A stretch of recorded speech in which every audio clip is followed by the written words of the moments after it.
Hey, everybody, good morning. I need a round of applause to everybody in Chicago that's here, right? That's fabulous. Thank you. So for those that don't know me, my name is Stuart Schlossman. I'm president and founder of MS Views and News. Though this is not an MS Views and News program. This is a Yoga Moves MS program. And that's Mindy Eisenberg over there on the right, my right, your left. And she is the one that is responsible for wanting to do this event in this area for today. I want to thank our sponsors and our exhibitors. So giving you the name of our sponsors, we have TG Therapeutics, Biogen, Bristol Myers Squibb, EMD Serono, Horizon Pharmaceuticals, Novartis, Alexion, Genentech, Amneal, who's a new company that most of you have not heard about yet, and Banner Life Sciences. So let's give them a round of applause for supporting this event. Fabulous. All right, next we have Dr. Voci. Dr. Voci is the head of the medical advisory board, I guess, of Yoga Moves MS. All right, he's going to come up here and speak with you for a few minutes. Thank you, Stuart, and thank you everyone for being here today. And the question, I guess, is, what is this going to be about? Why are you here? So for the last 3 decades, MS has seen quite a revolution, both in terms of how we diagnose it and in terms of how we treat it. And I know because I've been doing medicine for now 32 plus years, and I remember the time when we didn't have much to offer other than steroids. And MS was a very scary diagnosis. And it's lovely for me in my career to now, 3 decades later, look and say, oh my God, we can actually do something for these people. So I am relatively new to the Chicagoland area. I've only been working here the past year and a half, but for the 22 previous years, I was in Detroit, and somewhere along the line, I was introduced to Mindy with her Yoga Moves MS program. And for once, I finally began to see the connection between what I was doing, which was offering people medication to help their disease, their symptoms, and what Mindy was doing, which was helping people learn to do more with their bodies, with their minds, to help them manage their symptoms themselves. And that was sort of that missing piece that was never there for us in our medical training. We're good at making diagnoses, we're good at treating people, but you are equally part of the equation. And that's something that sometimes gets missed and ignored by us in the medical profession. So that you're out here at events like this today speaks a lot for you. So yes, why are you here today? This is for you to learn more about yourselves, learn more about what you can do to help yourselves work better with your illness. So today, this is for you. So learn, listen, and enjoy. This is the first that we've done this in the Chicagoland area, and I am hopeful, if you're all willing, we would like to try to do this annually. We depend heavily upon what you want to hear. So if there's a topic that you find of great interest, and we've done this in Detroit for the last 15 years, we've talked about nutrition, about women's health issues, about emotional issues. Nothing is sacred to us. There is not a topic we won't tackle. If there's something you think would be useful to you in the MS community, let us know. Mindy will search the lands high and near and try to find someone who can deliver a presentation on that topic. So we want this to be interactive. We want feedback. So let us know if you would like to see this happen again. Let us know that. Let us know what topics you'd like to hear. So with that, again, enjoy today's presentation. And Stuart, thank you so much. And I'll let Stuart finish the introductions. Thank you.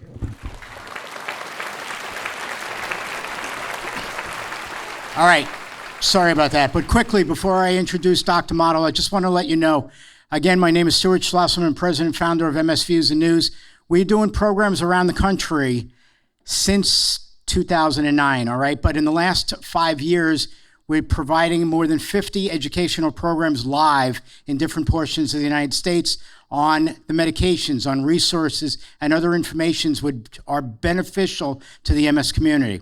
All right, last year, with our virtual programs and the live in-person programs, we did 112 programs during the course of the year. That's a number that nobody has ever seen out of any organization, and I just wanted to let you know why we're involved with this program.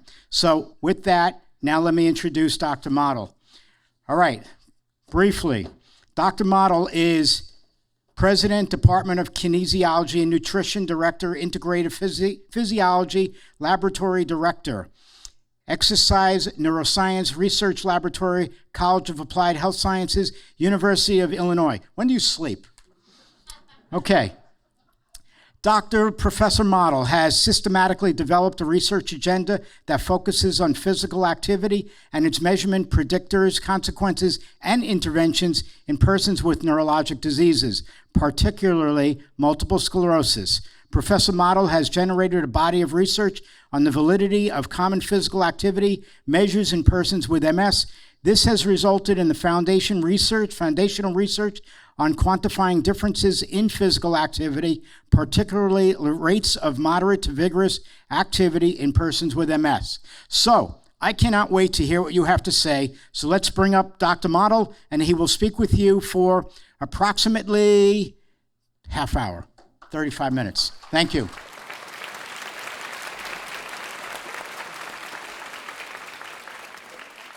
Well, good morning. I guess we're almost at afternoon.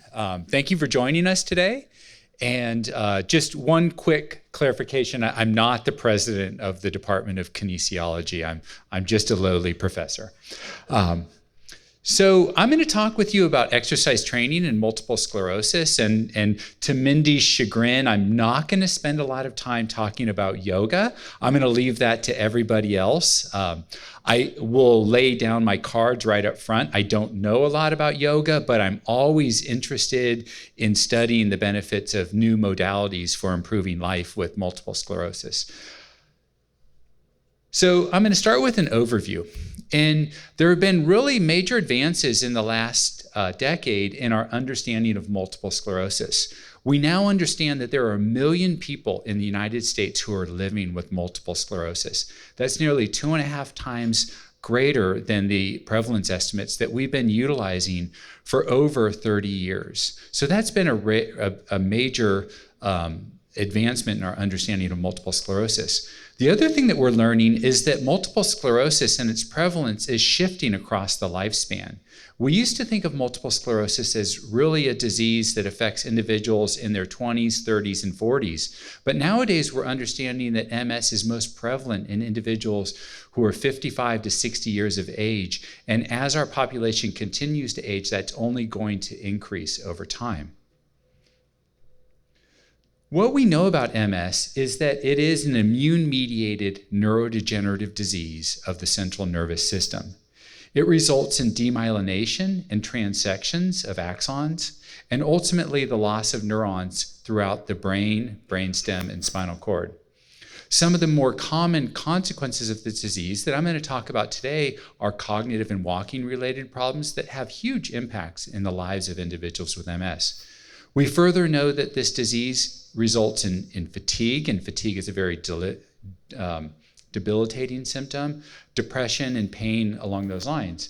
And this ultimately compromises the quality of an individual's life and the loss of independence. When we think about MS, we know that the first line of treatment is disease-modifying therapies. And I'm not going to talk a lot about disease-modifying therapies, but there are an ever-expanding list of these drugs that are the first-line approach for managing this disease. What I'm more interested in is what I would call the second line of management. The second line of management really focuses on the idea of rehabilitation and wellness, and yoga fits right into the notion of rehabilitation and wellness. And this has really become something that's quite important in the world of MS. And we've learned more about this by doing social learning experiments and listening to what people with multiple sclerosis are saying based on their search of the internet and the topics that they're interested in. And one of the things that we've learned is that wellness and lifestyle behaviors are the most commonly searched terms by people with multiple sclerosis throughout the internet. more common than things like disease-modifying drugs. And so this helps us understand that lifestyle behaviors are really prominent and important in the lives of people with multiple sclerosis, and it's something that they're very interested and invested in learning more about. We know in particular that diet is actually the most important topic that people with MS are interested in. But right closely behind that is exercise, and exercise including things like yoga and what I'm going to talk a little bit more about today. From this, I worked with the National MS Society to create a wellness working group. We're a group of scientists who are dedicated to coming up with the latest and greatest scientific evidence for the application of wellness-related behaviors for not just managing the symptoms and the consequences of disease, but ultimately for managing the disease itself. And so this is really a new change and a new era of the study of wellness in MS, the idea that maybe this can be used to manage the disease. So I focus on exercise. I'm someone who's trained in neuroscience and kinesiology. And we focus on exercise because exercise is one of the most powerful and potent stimuli to activate nearly every system in the human body. When someone engages in a bout of exercise, it activates the central nervous system, the peripheral nervous system, the endocrine system, the skeletal muscle system, the cardiovascular system. It does so in a very integrative and systematic manner. And by repeatedly exposing yourself to bouts of exercise, all of these systems in an integrative manner adapt. They grow stronger. They grow better. And we know that this occurs in the general population, and we know that this occurs in people with multiple sclerosis. Regular bouts of exercise activate all of these systems. They learn how to work better, and this results in many of the benefits that we see. Now, one of the things that we've been focusing on is aerobic fitness and aerobic power. It turns out from the literature that I really spend most of my time in that aerobic power is the most important factor from exercise training for explaining all of the different adaptations and benefits that we see with exercise in the general population and in people with multiple sclerosis. So I'm going to spend my time talking about that. That doesn't undermine the value of yoga. Yoga is something that can be very complementary and beneficial beyond what I'm going to talk about today. So I'm going to talk about first aerobic fitness in MS. When we talk about aerobic fitness, we're talking about oxygen delivery and oxygen delivery throughout the body. And when we talk about oxygen delivery, I'm going to make this very simple. We're talking about the cardiovascular system, the ability to push blood through the human body. And we're talking about the muscle tissue itself and its ability to extract oxygen out of the blood to do exercise. And this happens in a very systematic and coordinated fashion. And that's what this little cartoon is over here to help you understand that when people move from rest to very heavy exercise, the body responds in a coordinated way to send blood to the activated tissue, that is the muscle, and away from other tissues so that the muscle can adapt. And every system in the body is involved in regulating how this works. And so aerobic fitness is the factor that underlies all of this process.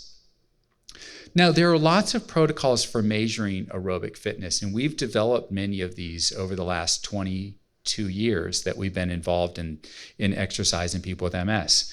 Sometimes we have people ride a bicycle ergometer, and we have them ride a ramp that keeps getting steeper and steeper and steeper until they can't pedal any longer, and we're measuring their aerobic fitness during that. Sometimes we'll use a treadmill where people will walk at a set speed, and the grade will get steeper and steeper and steeper until they can't walk any further. And other times we'll use a new step, an arm-leg recumbent ergometer. And the nice thing about this is that it allows people to use their arms and their legs during these exercise tests. And why that's so important is that we know that people with MS have leg weakness in particular, or have some loss of function with the legs. And so this allows us to use the arms and the legs. The other thing you'll notice is that this is seated. So it's a much safer modality for doing exercise training. And utilizing this technology, we've been able to understand a lot about cardiopulmonary fitness or aerobic power from these tests. We've learned that people with MS have lower aerobic power than the general population. And the degree of lower aerobic power is quite substantial. And that's not to say that MS is causing the reduction in aerobic power. It's that a lot of the lifestyle changes that individuals with MS make because of managing fatigue or pain or other sort of complications of this disease result in inactivity. They result in becoming less physically active and engaging in less exercise, and that results in detraining. The other thing we know is that as the disease worsens, so this scale on the very bottom here is worsening of the disease, we know that the aerobic power of these individuals declines in a very systematic manner. So as the disease is progressing, deconditioning is accelerating. And this is making the disease worse and worse and worse over time.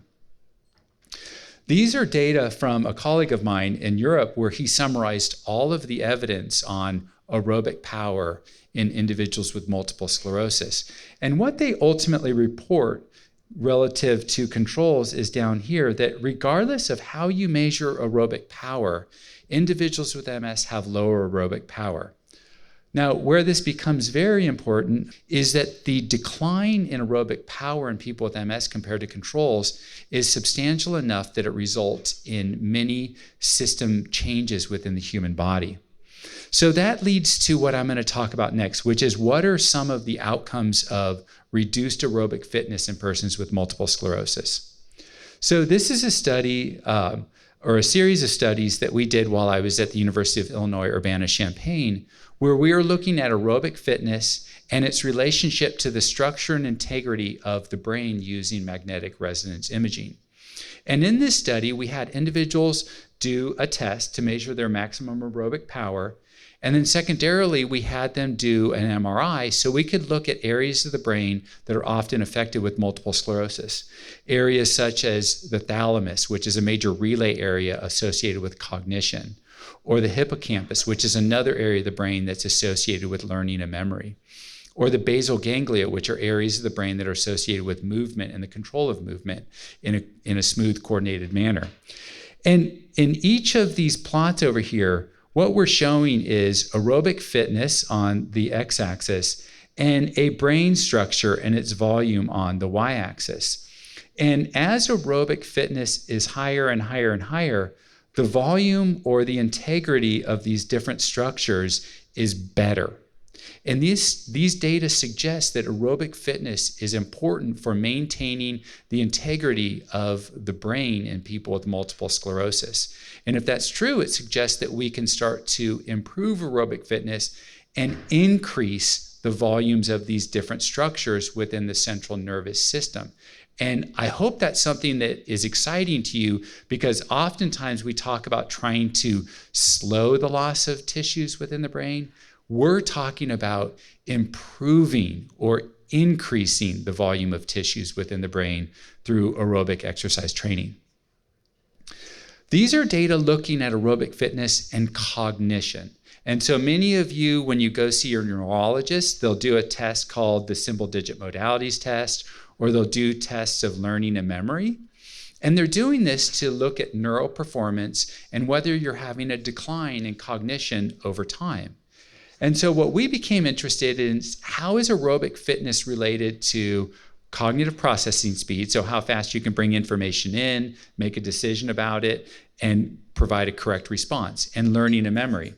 And what we've shown in a few studies is that individuals with MS who have a higher aerobic fitness also have better cognition.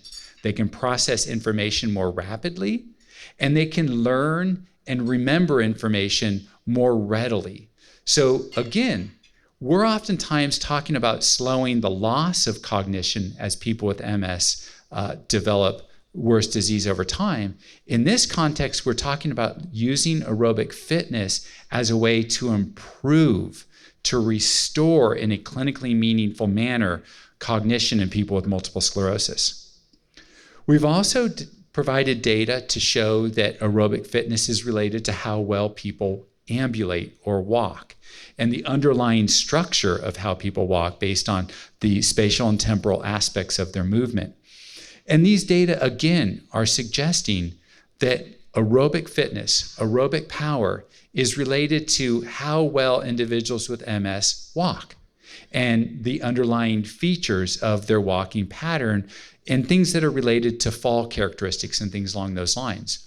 And so what we're showing here is that if you engage in aerobic fitness, you can improve, or aerobic exercise that improves your aerobic fitness, you can improve your ability to walk. That's both walking speed and walking endurance over prolonged periods of time. So these are important if you think about it, because these are the things that allow you to more fully engage in life and not become tired and exhausted.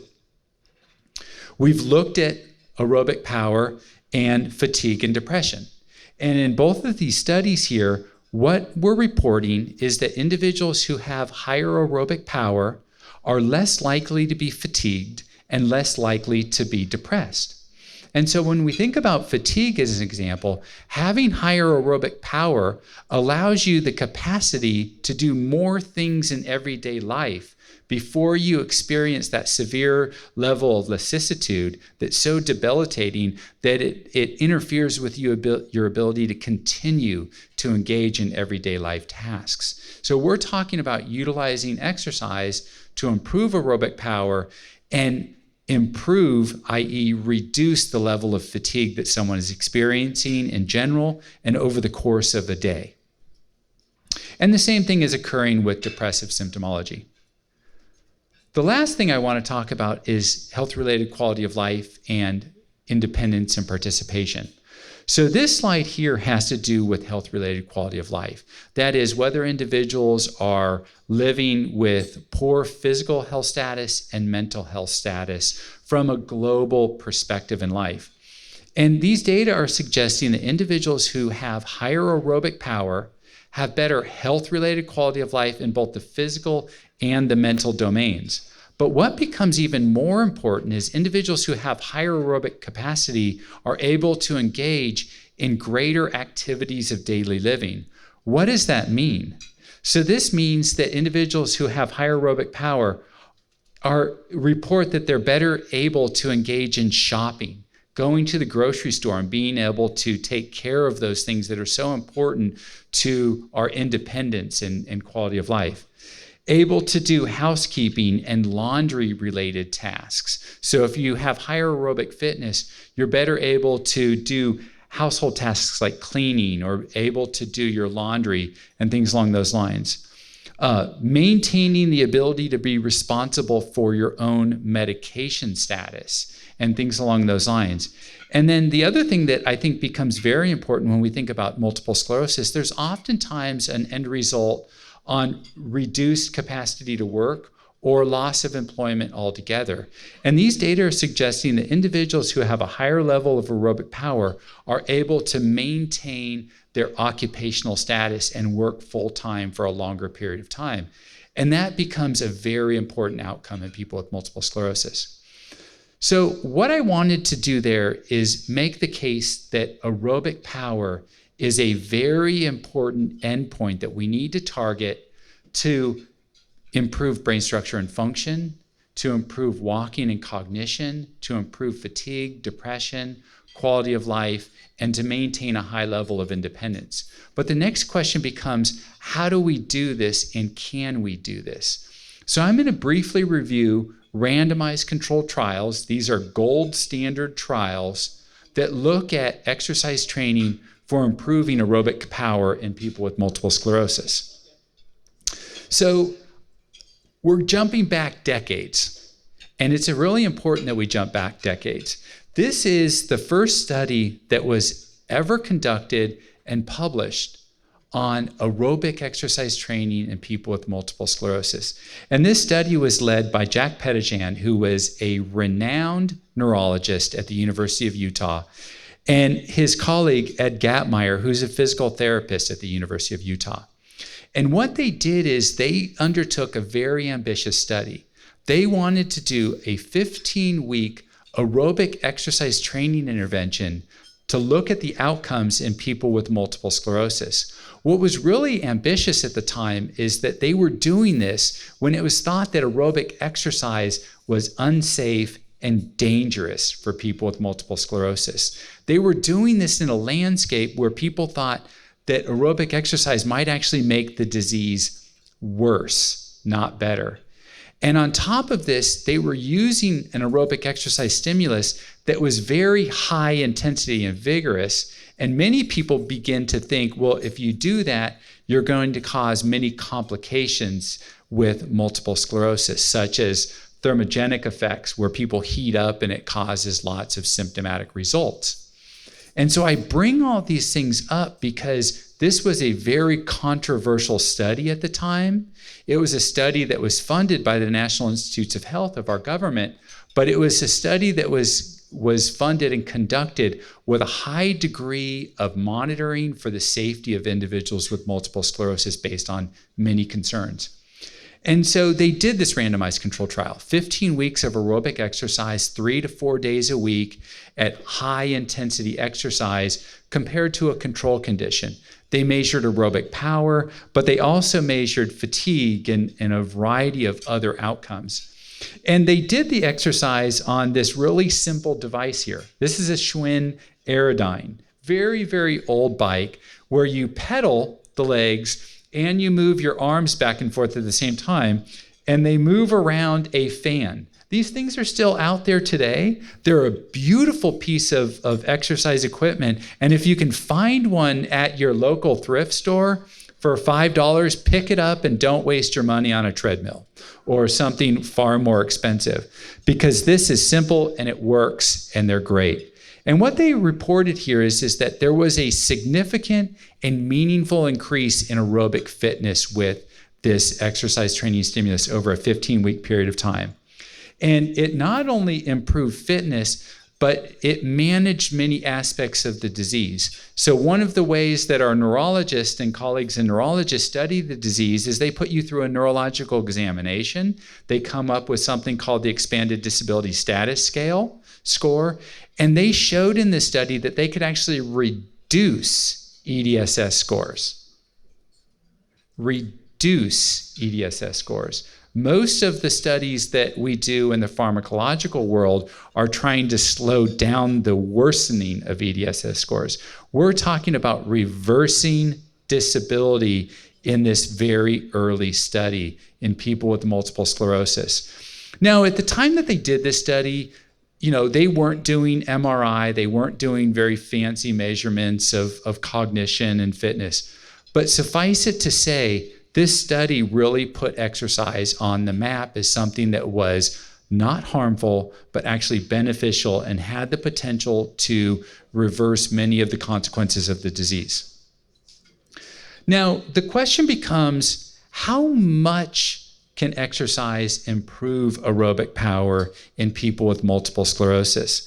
So this was a paper by a few colleagues of mine where they gathered all of the randomized controlled trials of aerobic exercise training to look at the magnitude of improvement in aerobic power. And what they found in this study is that there was a half standard deviation improvement in aerobic power across all these studies. And is that big? Is that small? Is that enough? In the medical world, a half standard deviation is generally interpreted as resulting in a clinically meaningful benefit in the lives of an individual living with any chronic condition or disease. In this case, a half standard deviation improvement in people with MS translates into secondary improvements in things like cognition, things like mobility, fatigue, depression, health-related quality of life, and the capacity to maintain independence. So this really is considered to be a meaningful and robust benefit that can translate into improving the lives of people with multiple sclerosis. These are data that come out of Europe where they looked at a threshold. So they're looking at a slightly different approach to understand whether or not the improvement in aerobic fitness with exercise training translates into a meaningful benefit. And so what they did is they show this threshold that represents a clinically meaningful improvement in aerobic power to translate into benefits in an individual's life. And then they plot the improvement seen in the studies of aerobic exercise training with multiple sclerosis. And you can see in the majority of the studies, 7 of the 9 that are included in this slide, the improvement is greater than that threshold value. But the other thing you should notice is that there are 2 studies that actually report no improvement in aerobic power, and 1 study that actually reports detraining. That is, aerobic power became worse in the context of an exercise training program. And so the question becomes, well, why would aerobic power not improve, or why would aerobic power actually decline when someone's engaging in exercise training? And the answer is actually quite simple. The stimulus that they used in these studies was not the right exercise training stimulus. So what they had individuals do was not strong enough to actually yield the benefits. And in one case, it was so minimal that over a course of 6 months, people actually declined in their aerobic power. So what this means is we need to make sure that we get the prescription of aerobic exercise training right so that we can actually make sure that people reap the benefits that they're hoping to get through exercise training. So with that said, let's talk about guidelines. Let's talk about the prescription that people need to do to improve aerobic power and reap the benefits, and then also talk about safety. So I was involved in a very important and meaningful effort that was led by this young lady here, Amy Latimer Chung, who is a kinesiologist in Canada, and a subsequent effort by Roz Kolb, who is a main constituent at the National Multiple Sclerosis Society. And what we wanted to do is gather all the data that was published on exercise training in people with multiple sclerosis and really dive deep into this literature to identify the exact prescription that people with multiple sclerosis need to undertake to reap the benefits of exercise training. And so in the context of this activity, we identified 54 randomized controlled trials of exercise training in MS. I hope you guys realize that's a lot of studies that have been conducted to understand the benefits and value of exercise training in people with multiple sclerosis. And what we did is all of the authors on this paper, we flew to Canada, we locked ourselves in McMaster University in one of their conference rooms for 3 days, literally, and fought. We battled nonstop until we could come to consensus. And we repeatedly proposed an argument that this was the right amount of exercise. And then someone else on the team would pull out a paper and say, no, Rob, you're wrong. That's not the right. Look at what this is saying. That counters what you just reported. And we did this for 3 days straight, and we survived. It was touch and go at times, I will be honest. And I thought I might lose some good friends during this process. But we survived, and we ultimately came up with evidence-informed guidelines for people with multiple sclerosis. And we've recently extended these guidelines in a meaningful way. So let me walk you through the basic guidelines. So the basic guidelines for aerobic exercise training, they ask that people with multiple sclerosis engage in aerobic exercise 2 to 3 days per week. So not every day, not the majority of the days, but 2 to 3 days of exercise per week was the stimulus that was sufficient to reap the benefits of exercise training. And when you think about that, what we really prescribe is that you start with 2 days a week and then move up to a third day as you get more accustomed and used to engaging in exercise training. How much?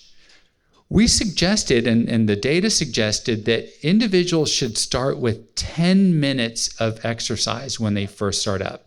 And this doesn't have to be 10 continuous minutes. It can be 5 minutes and 5 minutes. But when you're doing the exercise 2 days or 3 days per week, you should be getting 10 minutes of exercise on each of those days. And it can be cumulative. So it doesn't have to be in one consecutive bout. It can be in multiple bouts, but it needs to add up to 10 minutes. And as people adapt, we want them to get up to 30 minutes of exercise 2 to 3 days per week. So again, we're recognizing that people with MS need to start slow and build over time. How hard should this be? The data suggested it needed to be moderate intensity. And so how do we determine moderate intensity when people are engaging in exercise? The easiest way to do it is the breath test.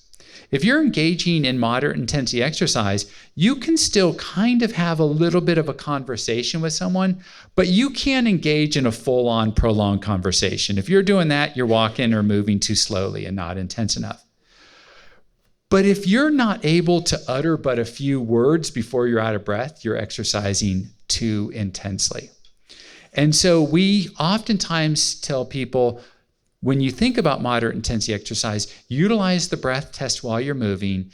If you can hold on a conversation with a little bit of effort and a little bit of struggle, you're probably in that right range. Now, if you have access to other technology, so nowadays technology rules the world. We have Fitbits everywhere, and Fitbits have heart rate monitors, and they can count your steps. There are other things that you can do. You can use the heart rate monitor on these devices and target different zones for your heart rate. The options that are available. So ergometry, that's a bicycle, that's an ergometer. Arm, leg, or combined. So the reason this is important is some people aren't able any longer to exercise with their legs. They can use an arm ergometer, an arm pedaler, to get these benefits. Or you can use a leg ergometer, or you can use a device that's combined, like that Schwinn Aerodyne, that you're using your arms and your legs simultaneously. Walking, something that we can do anywhere, all the time, for most of us. Walking is a great exercise. It can be over ground, or it can be on a treadmill. And you can even walk on a treadmill holding on to the bars. It doesn't have to be on a treadmill letting go and putting yourself at risk of danger. You can walk with a mobility device over ground. That's totally within the realm of these guidelines. Aquatics, a great opportunity, getting in the pool and doing some swimming was consistent with here. And then elliptical exercise. So, the standing elliptical devices works as well. This was the general exercise prescription that all people with MS were prescribed to do to improve aerobic power. Now, one of the things that we added in this paper by Yumi Kim was the idea of an advanced exercise prescription. That is, you don't just do the same thing forever, because your body will stop responding and stop adapting. And so if you get to a point where you've been engaging in exercise long enough, you can engage in the advanced exercise training protocol. And this involves 5 days a week. Okay, so we're talking about a significant increase in the volume of movement. We're talking about 40-minute sessions on 5 days a week. We're now talking about moving into a higher heart rate intensity and some other opportunities for engaging in exercise. So we're moving towards a more advanced exercise stimulus. Now, the last thing I want to touch upon is safety, because that's really important. And many of us have been told, be careful when you exercise. It might be unsafe. And so my colleague Lara Paludi and Yvonne Learmonth is another colleague, reviewed the literature on safety in people with multiple sclerosis. And this was the first paper on the safety that was published back in 2014. And one of the things that we did in this paper is we were worried about whether or not exercise was causing a higher rate of relapses in people with multiple sclerosis, because there was this consistent notion that maybe exercise is making the disease worse. And that would be a severe adverse event if exercise was causing a higher rate of relapses. And what we actually found in this systematic review was that there was a 25% reduction in the rate of relapses for individuals who are engaging in exercise compared to individuals who were not engaging in exercise. And is this big enough to matter?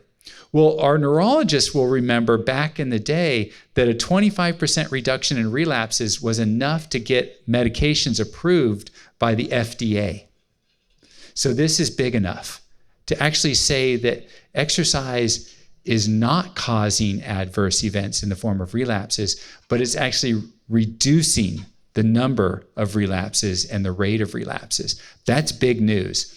When we looked at other adverse events in this study, there was no increase in the risk of things like falling. There were no increased risks of infections and other things. So recently, we did a more advanced meta-analysis of adverse events in exercise trials. And suffice it to say, we looked at adverse events and serious adverse events. Serious adverse events are things that result in people being hospitalized as a result of some stimulus.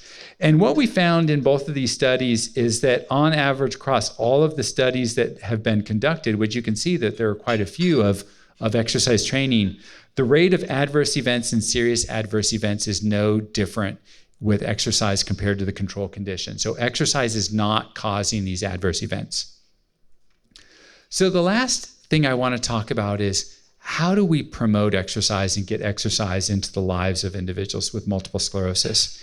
There are lots of avenues. There are lots of opportunities, and there are many people who are developing centers and programs for a variety of different exercise programs for people with multiple sclerosis.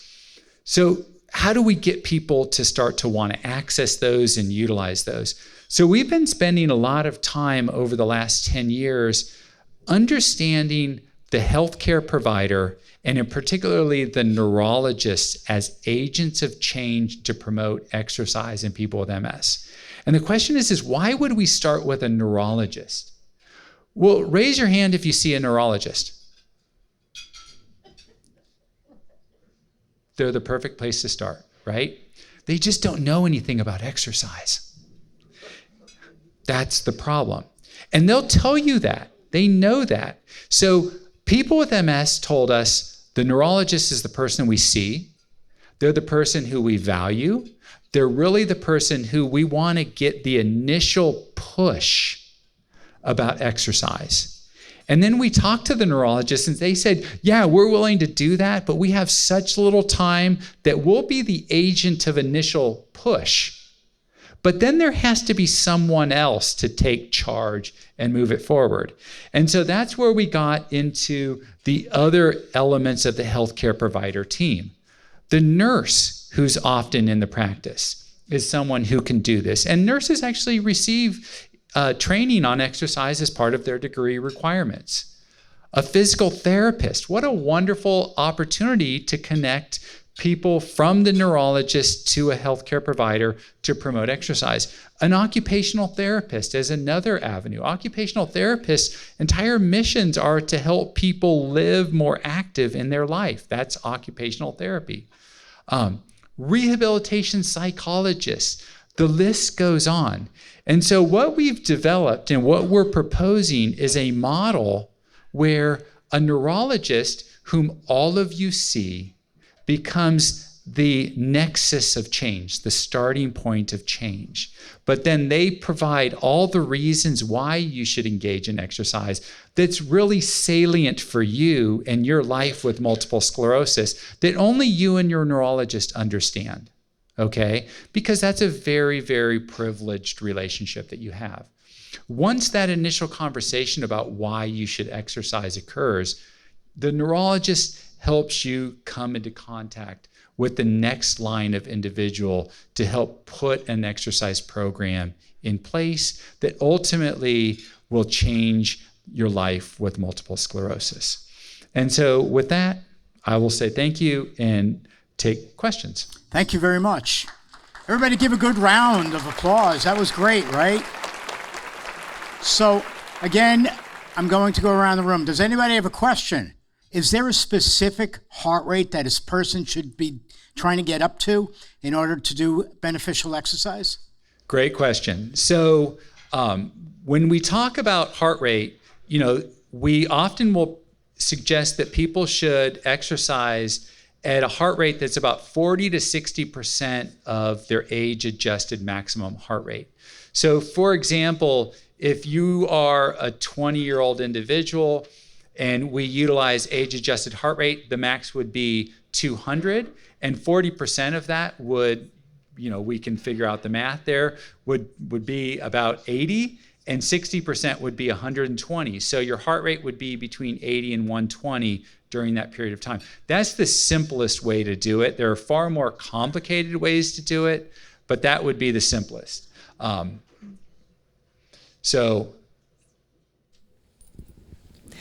I have a question about when you talked about the safety of exercise and how it showed that it actually reduced the relapses, which, it sounds good. But what about things you're worsening, but yet your MRIs are still showing up, no new lesions, but you're getting worse. In that you've had this disease for many, many years, and your neurologist keeps saying no new lesions, but yet you're getting worse every day, and you're losing. Okay, well now you're in secondary progressive.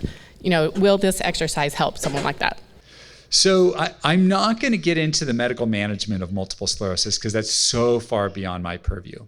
But what I will be willing to step into is, can exercise be used as a disease-modifying therapy? We actually I published a paper in the premier journal for multiple sclerosis called Multiple Sclerosis Journal that argues that exercise is a disease-modifying behavior. That is, the effects of exercise on the disease itself are commensurate with slowing the rate of disease progression based on the common tools that neurologists use, the neurological exam as an example, based on MRI-related data. We actually have data that show that exercise reduces the number of new lesions and the size of lesions. So I would argue that exercise is a disease-modifying behavior. What I wouldn't argue is you should not replace a disease-modifying agent with exercise behavior, but rather use them in combination where exercise becomes an adjuvant or an add-on therapy to your disease-modifying regimen. And you should discuss that with your healthcare provider in particular. Does that answer your question? So to take it one step forward, does it slow the rate of progression of disease over time? Yes.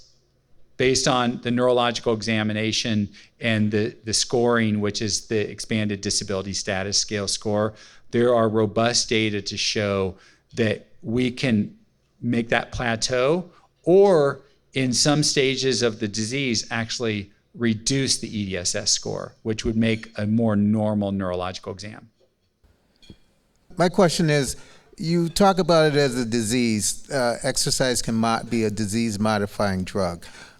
Have you also taken this step a little further to look at the, how would you say it, the depression side of this? Yeah, that's a great question. And let me make one clarification and then make sure I get the question right. So we're not talking about exercise as a disease-modifying therapy, but rather a disease-modifying behavior. I want to leave therapeutics within the realm of the pharmaceutical industry, okay? So behavior. Now, relative to depression, we know that exercise training in people with MS reduces symptoms of depression. But there's one caveat to that, And the caveat is that all of the studies that have been conducted have not actually recruited individuals who have major depressive disorder or a mood disturbance that aligns with major depressive disorder. So we don't know at this point in time whether exercise can be actually used to treat depression in individuals with major depressive disorder. But we just got a $3 million grant from the DoD to fund that very question, i.e., can exercise be used to treat depression in individuals with MS who have major depressive disorder? And that will be done in the Chicagoland and within 100 miles of the UIC campus, to be very specific. So thank you. I planted him in the audience to ask that question as we promote that study. But that study actually will be starting, and we'll start enrollment and recruitment for that in approximately 1 month. How does strength training benefit MS? Is it similar to aerobic? Yeah, so it's a good question. So how does strength training affect MS? So strength training would, resistance training would target a different kind of biomarker, that is the skeletal muscle system. We don't know as much about strength training in people with multiple sclerosis, particularly relative to all the different systems that I described and outcomes that I described. And so could it be used in the same way as aerobic exercise? I think so, but it's something that we need to generate the literature on. Just like in talking with Mindy, we need to create that same literature on something like yoga or other alternative forms of movement. It's just aerobic exercise is so far ahead in the race right now. So I would say do muscle strengthening training, but add aerobic exercise in there as well. Again, based on the MRI study that you said that you showed changes in the MRI, but what about like brain volume loss? Is there studies that are particularly looking at brain volume loss?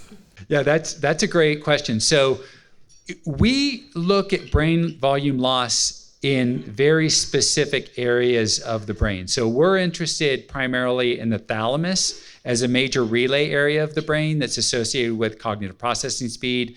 And the hippocampus is another specific area of the brain that's associated with learning and memory.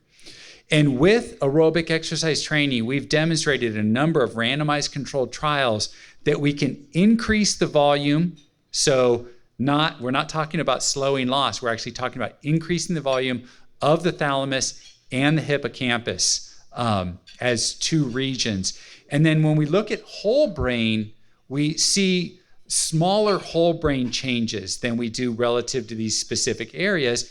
And that actually makes sense because these areas are very specifically activated and targeted with aerobic exercise training, because the thalamus is a relay area for all of the sensory information that's coming from the periphery when someone's exercising. It has to integrate that and it has to learn how to adapt. That's why we've seen the greatest benefits in those areas. So the answer to the question is yes, we can actually increase, not just prevent loss with aerobic exercise training.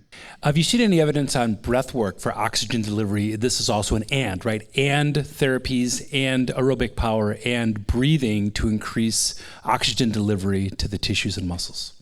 Yeah, so the question is kind of from a respiratory therapy perspective. And certainly if someone has respiratory weakness, doing respiratory therapy would be quite beneficial for that individual so that they can fully oxygenate their blood and deliver that oxygenated blood to tissue for extraction and utilization.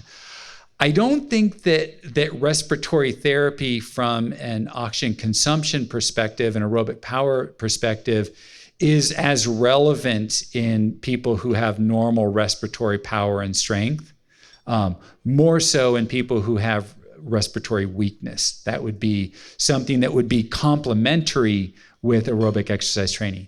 It's a good question. I haven't gotten that one in a long time. Thank you. Is there any type of exercise that you can relate to, like yoga will help more with this type of motor sensory loss, and something else would help something else, like within the brain? Yeah, so I'm not going to step too far into yoga because I'm fearful that I might get yanked off the stage. But certainly when we look outside of multiple sclerosis, the evidence for yoga as a mind-body technique and having benefits within the brain proper and for cognition and other mood and affective disturbances is quite strong, right? We would suggest that should apply in people with multiple sclerosis. It's just the evidence in MS, it's kind of lagging, just like resistance training and muscle strengthening is lagging. And a lot of that is due to a very early study that was done at the Oregon Health Sciences University that was funded by the federal government. And it really was a failed study. It didn't show any real benefits for yoga in the 80 outcomes they studied, except for one, which was fatigue. And from a scientist, we just interpret that as chance, although the rest of the world ignored the 79 negative results and focused on the one. So the point of all that is that Mindy and others, we're going to team up and we're going to start doing very, very high quality trials on yoga and its benefits in people with multiple sclerosis. And I would advocate in particular that we need to think about doing those across the lifespan, from young to old with MS, and across the spectrum of the disease and its manifestation, from individuals who, look like they don't really have MS to individuals who are in a wheelchair, nearly full time, right? So I guess my answer to you is that we need to create the bigger, stronger body of evidence so that in 5 years, I can talk about a biomarker that we're targeting with yoga. Does that make sense? Okay, thank you. Now I got some online questions for you. All right, the first, have you studied the core body temperature increase, which can affect the ability to move? This seems like it may be a contributor to aerobic exercise. Great question. So the question is, when I engage in aerobic exercise, does my body temperature go up? And if my body temperature goes up, is that bad for my MS? And is it going to cause a lot of other problems? So the nexus behind this idea came from research, hundreds of years ago, where individuals, when they were heated up, started to develop some temporary vision loss with multiple sclerosis. And so that idea has continued to persist in the world of exercise. And so what's been happening in the world of exercise is that people have studied the effects of temperature changes by putting individuals with MS in something akin to a bodysuit and pumping very warm water into this bodysuit. And this is done with Eric Crandell and Scott Davis, who actually went to graduate school with me many years ago. And they show that when you passively heat up the body, people develop a lot of problems with MS. Okay, they develop fatigue, they develop some temporary visual related problems, things along those lines. So the question becomes, does the same thing happen with exercise training? So we've done, or exercise bouts in this manner. So what we did is we've taken and had individuals with MS do a variety of different bouts of exercise. And before they do that, we have them swallow this pill that is a pill developed for NASA that gets into the digestive system to very precisely measure core body temperature. And we show repeatedly that with aerobic exercise, we increase core body temperature in people with multiple sclerosis. And these are people with MS who tell us that they're thermosensitive, they're sensitive to heat. Now, what do we see as a consequence? Close your eyes, what do you see? Nothing. When we increase core body temperature with exercise, we're not seeing any deleterious effects in people with MS. And so why is there a difference? Well, the generation of core body temperature with a passive stimulus is very different than the generation of core body temperature with an active stimulus like exercise. When you're utilizing exercise, your body is engaging in a variety of adaptive responses to help your body manage that heat accumulation. So we see something very different. How soon and how much does fatigue actually improve with exercise? Yeah, so the question is how much and how quickly does fatigue improve with exercise? So I'll start with how much.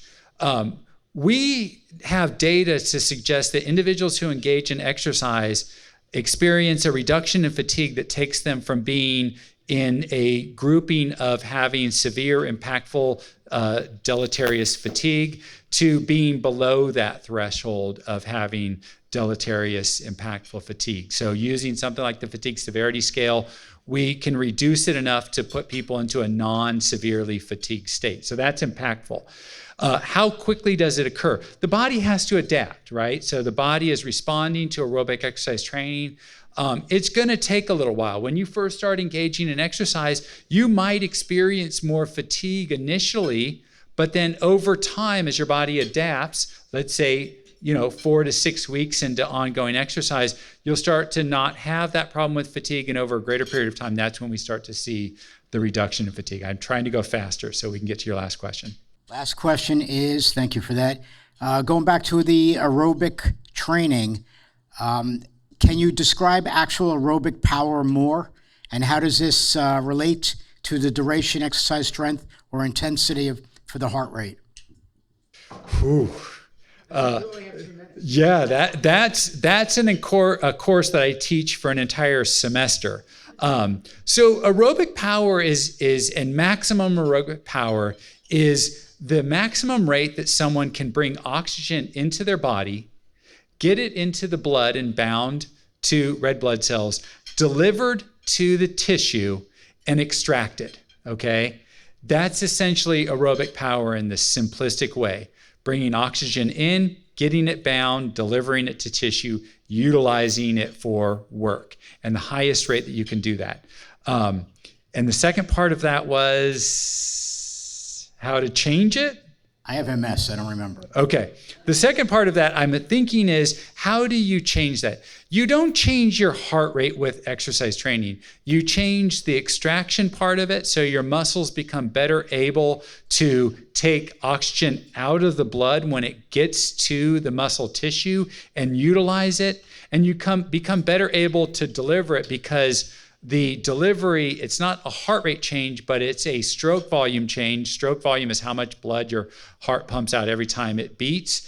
And the amount of blood that it pumps out expands or it increases.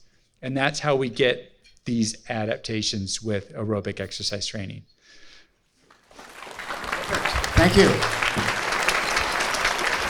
It's going to be yours. Thank you much, Dr. Model. All right, our next presenter is a local person. Her name is Joy Wagner. They're all local people, right? Joy Wagner, founder of Fit MS Neurobalance Center. Presentation is on What Now, Post-Rehab and Healthy Lifestyle. Joy Wagner received a Bachelor of Science in Nursing from the University of Iowa.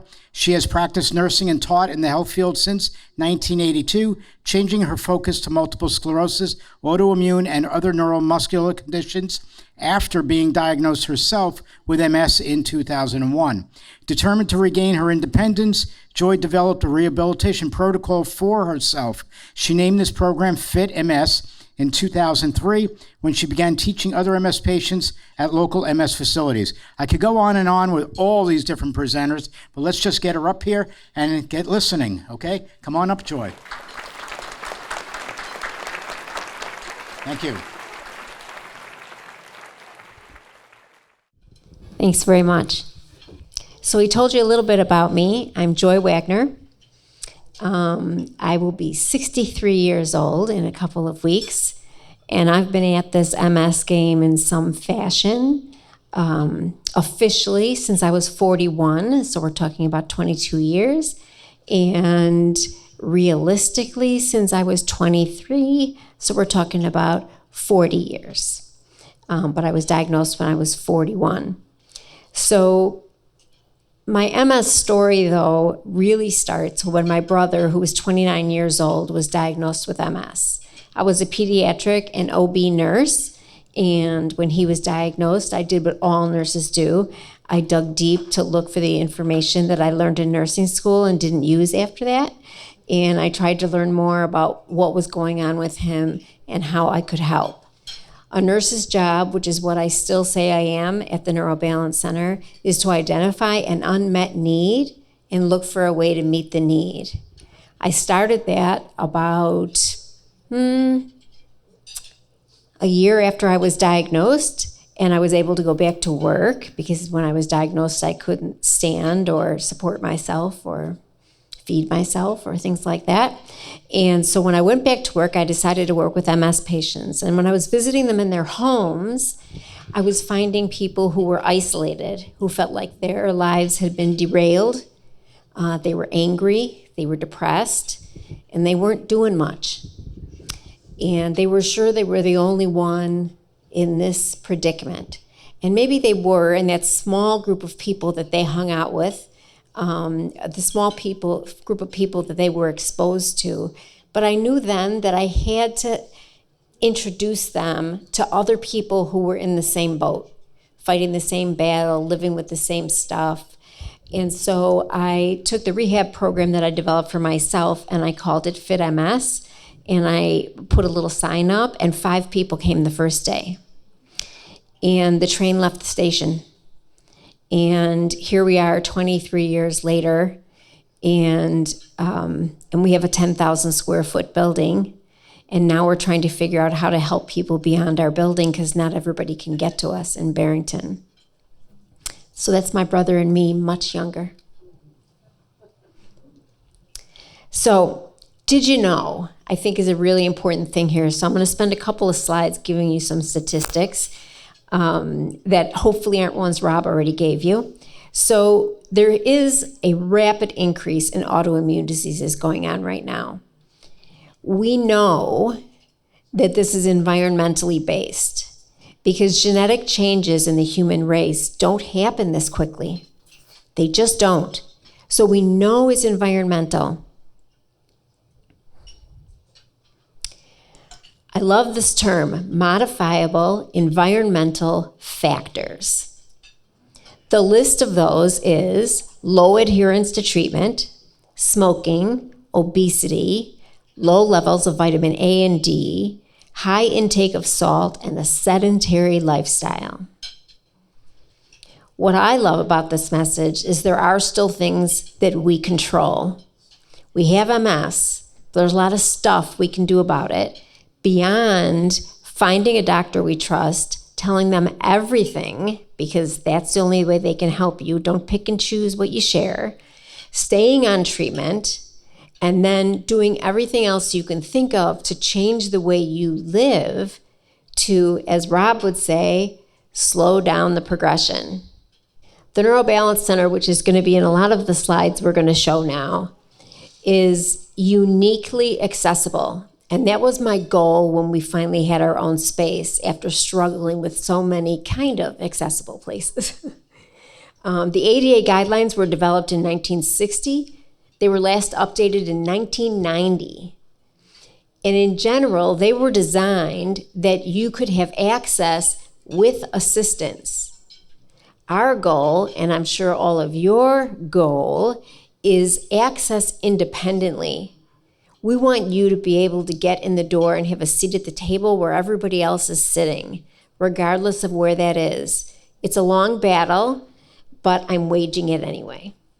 So what you're looking at here is our adaptive golf program. Our occupational therapist teaches our adaptive golf program.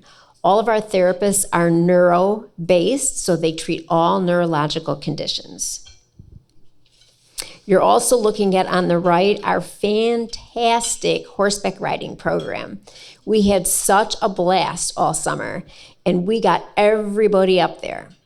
And so a nice person built the ramp. We could get everybody up the ramp and get them onto the horse and ride out in the stable.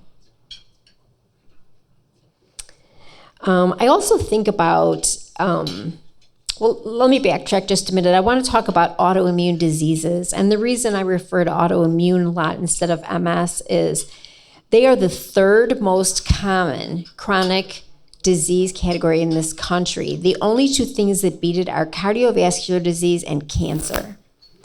So MS is autoimmune, and we're in the top 10 most common of more than 80 autoimmune diseases. So what do we need to know? We need to band together. We need to remember that people with MS will benefit from research on any and all autoimmune diseases. And many of the medications out there may have been studied in another condition, autoimmune condition, before they were even used in MS. I think when I think about activity, in terms of what Rob was saying, because I've sort of changed my thinking here because we listened to Rob first. And what I'm thinking about here is activity means not sitting on your couch. It doesn't matter if it's going back and forth to the laundry room to get your laundry. It doesn't matter if you're walking your dog or gardening in your yard. If you can be active and moving around frequently, you are changing your world. So it takes very little to start making a change. But I think what's most important is that list of environmental factors, you need to address more than one. In fact, they're saying you really need to address them all. So this is about nutrition. This is about weight loss. This is about stopping smoking. This is about not drinking too much. This is about everything you can think of and staying on your treatment. I got really excited from any of you who live in the Chicago area. There are so many places now, I think this one is in Northbrook, that have these all-terrain vehicles. So do your version of hiking if you need to. I can walk, but I couldn't walk and hike because the ground is uneven and then I have no equilibrium. So I'd be riding one of those then too. And you can do raised garden beds so you can still get out there and work in your garden. Back to the Neurobalance Center, and one little tiny plug, because this was the coolest thing that has happened in a while. The lady in the middle of that picture with the blonde hair is Leslie Stahl. She's a reporter on 60 Minutes, if I'm aging myself here. Anyway, she came to our center and toured it and sat down to talk to me. Her husband actually has Parkinson's. He passed away recently. And she said, why don't we have places like this in New York? So it's about the threshold at the front of a building that you need to get over with your walker or your wheelchair. It's about the slope of the parking lot you need to park in and how far away from your destination it is. It's about the spaces between the chairs. It's about where the bathroom is in this facility and what they mean by an accessible bathroom. Even though they met the square footage, it's long and skinny. So if you can get in that door, but now you're facing the toilet, what have we accomplished? You have to pirouette and sit down. I haven't pirouetted in a long time.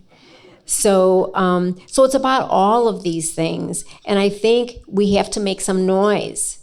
We have to make some noise. People don't know when they're inviting you to a place that isn't accessible to you. And you, to be polite, say, oh, I'm sorry, I can't make it that day. So if they really want you to participate in this thing that they're about to do, make a suggestion. How about this restaurant instead of that one? How about this space instead of that one? We need to educate as many people as we can. This is my favorite thing. Winston is Armando's favorite horse, and Armando said he was taking him home. So Armando went out to our lift-equipped van. We have 2 that we can pick people up with and take them home, and was determined to take Winston with him, the horse. On your table, you should have handouts. If any of you don't have these handouts, please raise your hand because we have somebody here who will pass them out to you. The first one is a big gray circle. So I want to tell you a little bit. First, I want you to think about 3 things. If you have something you can write on, 3 things that are your favorite thing to do.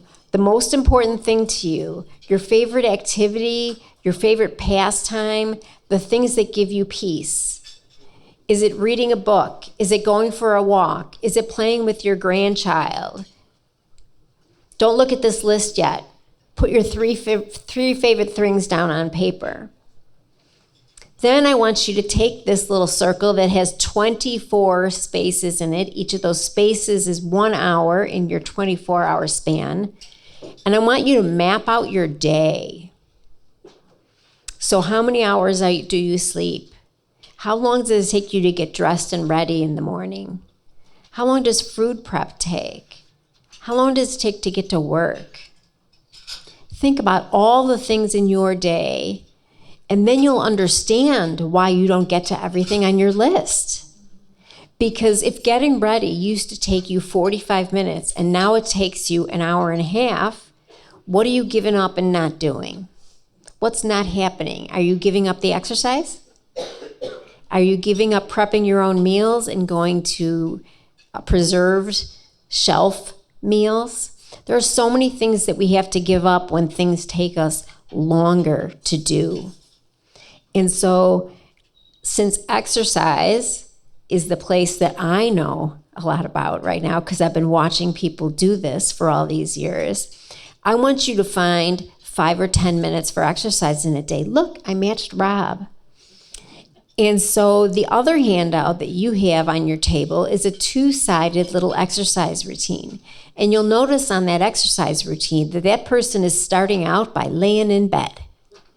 So when you open your eyes in the morning, okay, you could get 5 to 7 minutes of your exercise requirement done before you walk away from your bed. So as you wake up in the morning and stretch and twist and sit up and do some more twists, and then eventually move yourself to the side of your bed and work your way to standing, guess what you just did? And you got it out of the way right away. So find a place to start. I just wanted to give you something little that you could take home with you. On the back of that sheet is what I call a modified sun salutation, bowing to Mindy and her yoga, where you don't have to get down and get up and get down and get up and get in lunge and get up. So it's a very simple sun salutation. I recommend those as a way to end your morning get up, or before you go to bed, reverse this. Reverse. Do a little sun salutation, crawl into bed, do these other things.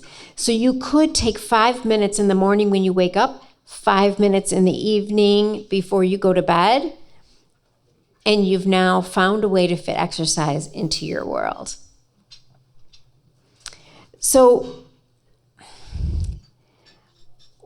I want to tell you that at the Neurobalance Center, when I see people every day, they say practical things to me. So for me, how does exercise help you? Exercise helps you by making it easier to pick up a few more plates out of the dishwasher and get them to the cabinet because you'll be stronger. Now, we don't focus as much on aerobic except for our boxing class. That one is very, very aerobic. But we also do seated classes. We work one-on-one. I usually recommend to people, as Rob said, don't do the same thing every day. If you're going to add something besides this wake up and go to bed part, don't do the same thing every day. Box one day, do yoga one day, do Pilates one day, play golf one day, go for a walk, ride your bike. For those of you with poor balance, I found that riding my bike is much easier than walking. I have such better, but you think that you're off balance walking. When you get on your bike, it's going to be worse. That's the key. My brain says, oh, you're seated and your feet are still. Life is good. Let's go bike riding. So I can walk a 1/4 mile. I can ride 3 miles. And so I love my bike. And there are adaptive bikes if you don't want to be recumbent, so it's easier to get on and off. I also have a place in my garage I can ride right into the garage so that when I get off, I have a wall to hold on to. So I'm not out there floating in the breeze. I think what I wanted to say to you is that I see proof every day that being around other people in the same boat, having providers, trainers, PTs, OTs, speech therapists, massage therapists, chiropractic, functional medicine, functional neurology, and by the way, we also do infusion services just because I felt people were skipping their infusions because they had no way to get there. So we can use the vans. It's about doing as much in as many areas as you do have control over so that you can slow progression, retrain the brain, regain your strength and coordination. And it's for the practical stuff. It's so that you can fit more things into that 24-hour pie. Because we only have so many pieces of the pie. And when we're done, we're cooked. People always say, why didn't you stop before you were exhausted? Because at 5 o'clock or something, I'll just say, done, sit. And I'll say, because I don't know till I'm done. I don't slowly run out of energy. I have energy, no. And so when people say pace yourself, it's just not something for me. The last thing I want to mention to you is about the heat impact on people. I am very heat affected. But I am heat affected from the outside. So if I'm out in the summer and it's very hot outside, that's tough for me. When I exercise in a place that is temperature controlled, and we do keep it a little cooler in the areas that we're exercising, I don't get impacted by the heat. But if you take me outside and it's hot out, I'm done. But I do call those ghost symptoms. And so the right kind of exercise is doing enough to make a difference and not so much that you're on the couch the rest of the day. So the key is to find programs and ideas for exercise that keep you in that sweet spot of doing enough to do better and not so much that you're not going to come back tomorrow. And that's what that's what I've focused on for the last 23 years, is how do we find that sweet spot? Also, give up your heels and wear flats. That's all I have. So I would love to get some questions.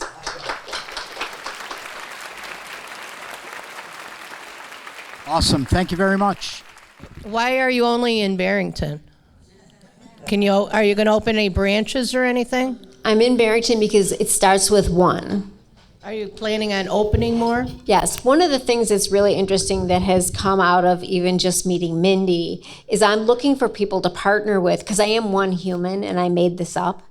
So in terms of how do I be in more places, hard for one person who has MS, and all that stuff, sort of be in more than one place. We did have Fit MS class in about 5 places, but my hope is to collaborate with other people who think like me, Mindy, and be able to bring Neurobalance Center programs and Yoga Moves MS to more communities. And right now I'm focused on how can I meet with people in communities and help them serve people like us better, because I know they're few and far between. I would love to have another one. What I'm hoping is that we can find facilities, whether it be a park district, a YMCA, or a hospital fitness facility, and then I can group my friends together. I have another friend who focuses on Pilates, and if we can band together and create some programs and put them places, I would love to do that. It's going to require all of you guys, because they have to see the demand. When I first started in Barrington and I wanted to raise money, they were telling me, we don't have that many disabled people here.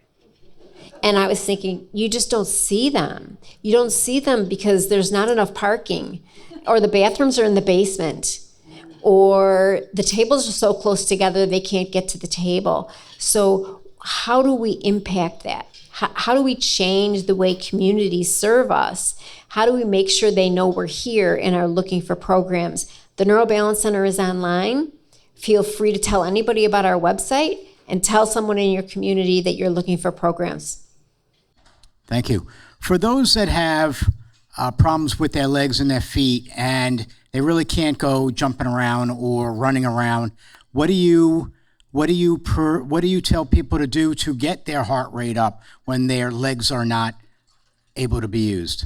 Well, specifically at our center, I have a couple of favorite things. My favorite toy is called the Alter G. and it's a treadmill, but it blows up a balloon around me from my waist down.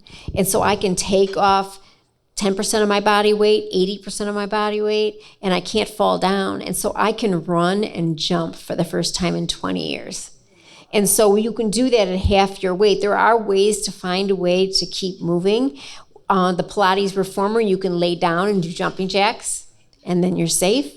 So again, though, my question is more for those that cannot move their legs. Okay? So there's the Pilates reformer. There are seated classes that we offer. We have seated boxing. You can get your heart rate up without using your legs. Okay. We also have ellipticals and things like that. Okay, thank you. Do you have any of that in video that we can look at? Not for right now, but I mean going forward.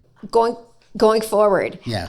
We actually had a large video library that was out when COVID was at its worst, and we were closed. But we are working to figure out how we can make those available in a bigger way. Okay, thank you.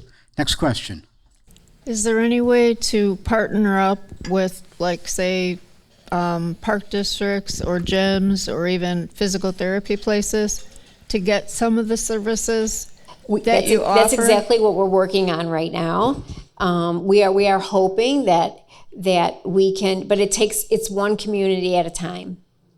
So it's one establishment at a time. It's one community at a time, one park district at a time. And so I'm willing to talk to anybody's park district leaders, government leaders, or anything like that. Right now we're working on a new fine arts facility or performing venue in our community, and I'm trying to get involved in that so we can make sure that's accessible for the people who want to attend, and importantly for the people who want to act in those plays. So I think it's literally one at a time, and I can't get into other communities if there aren't people in the community that they care about helping us make that step. I know a lot of MS people, we experience MS hugs. Do you have any type of exercise or a video that could help us alleviate that or help us work on that? I have the MS hug, and I have the hug also around one of my ankles. I always think my shoe is tied too tight, but it just exists there all the time. And so one of the things I say is it doesn't really change the hug long term, but it makes it,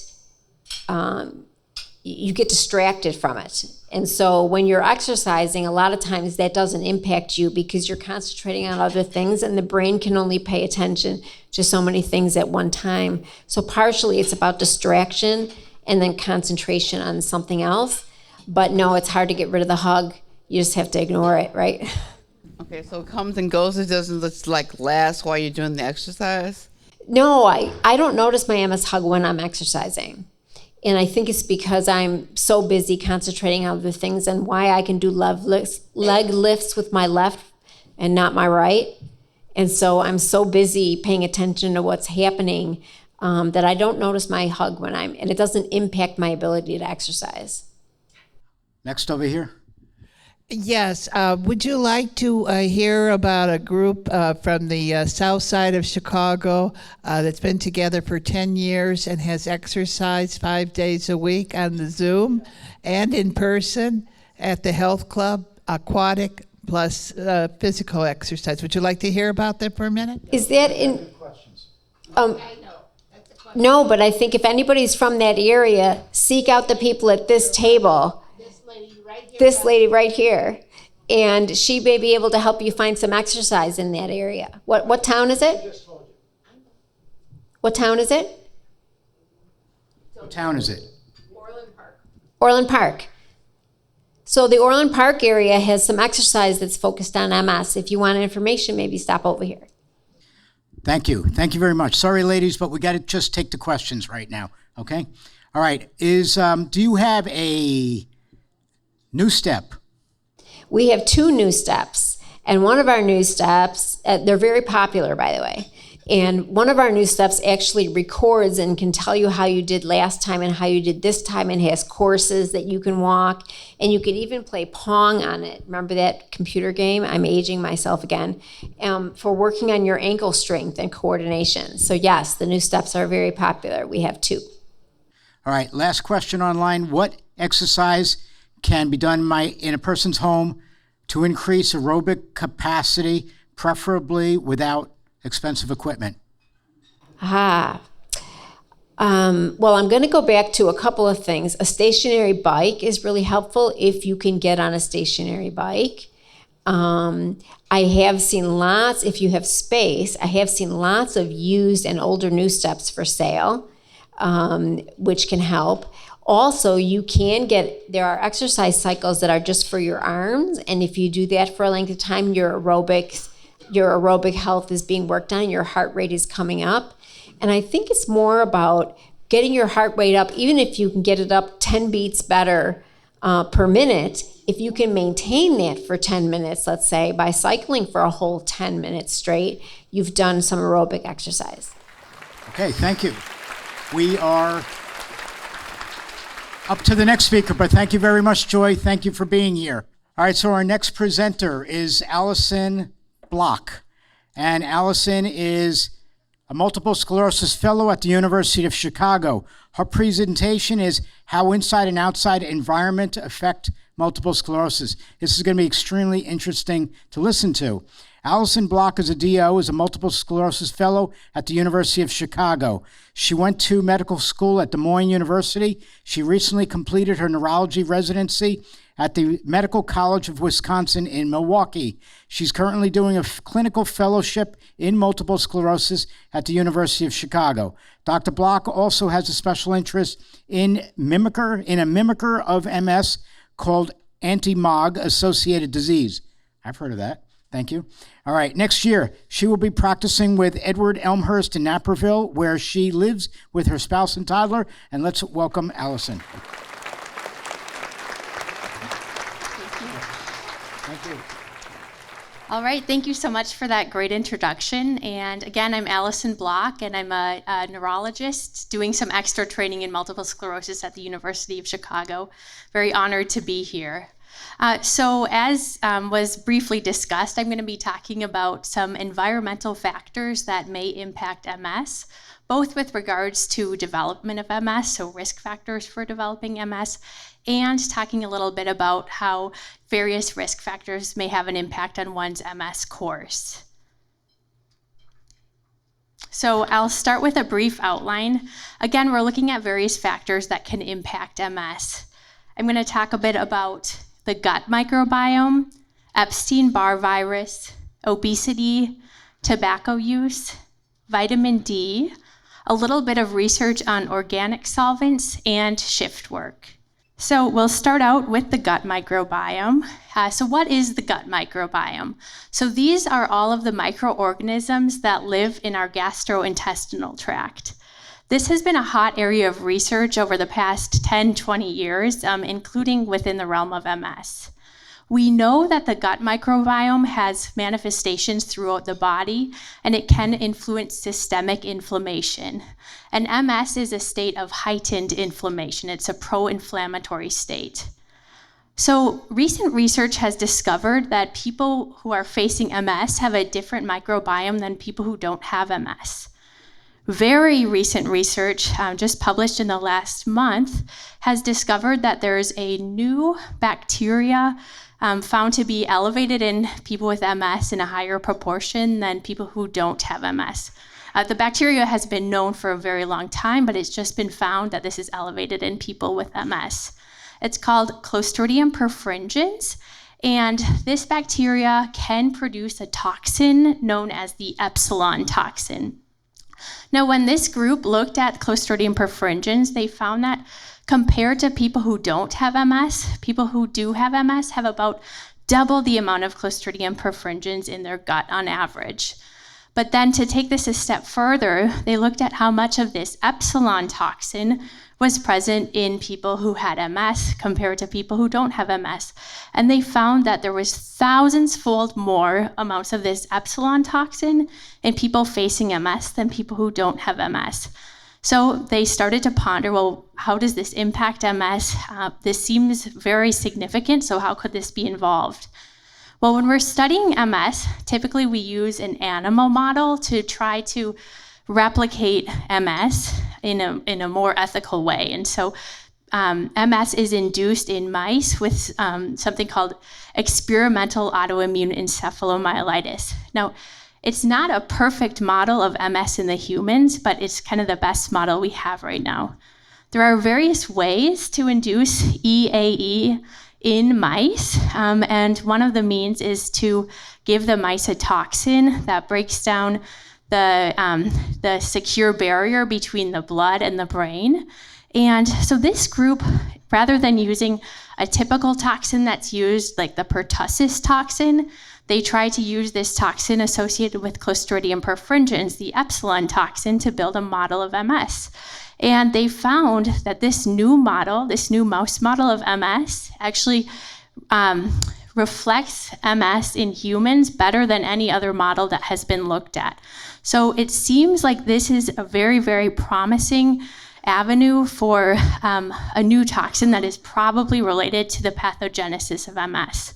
There's more research being conducted, and I think it's very promising that this can improve our understanding of the mechanisms of why MS occurs, and then further looking into whether this toxin continues to be involved in the course of MS, and ultimately, of course, with the hopes of influencing therapeutics for MS and finding a cure for MS. So we are very, very excited about this new research that's coming out of New York.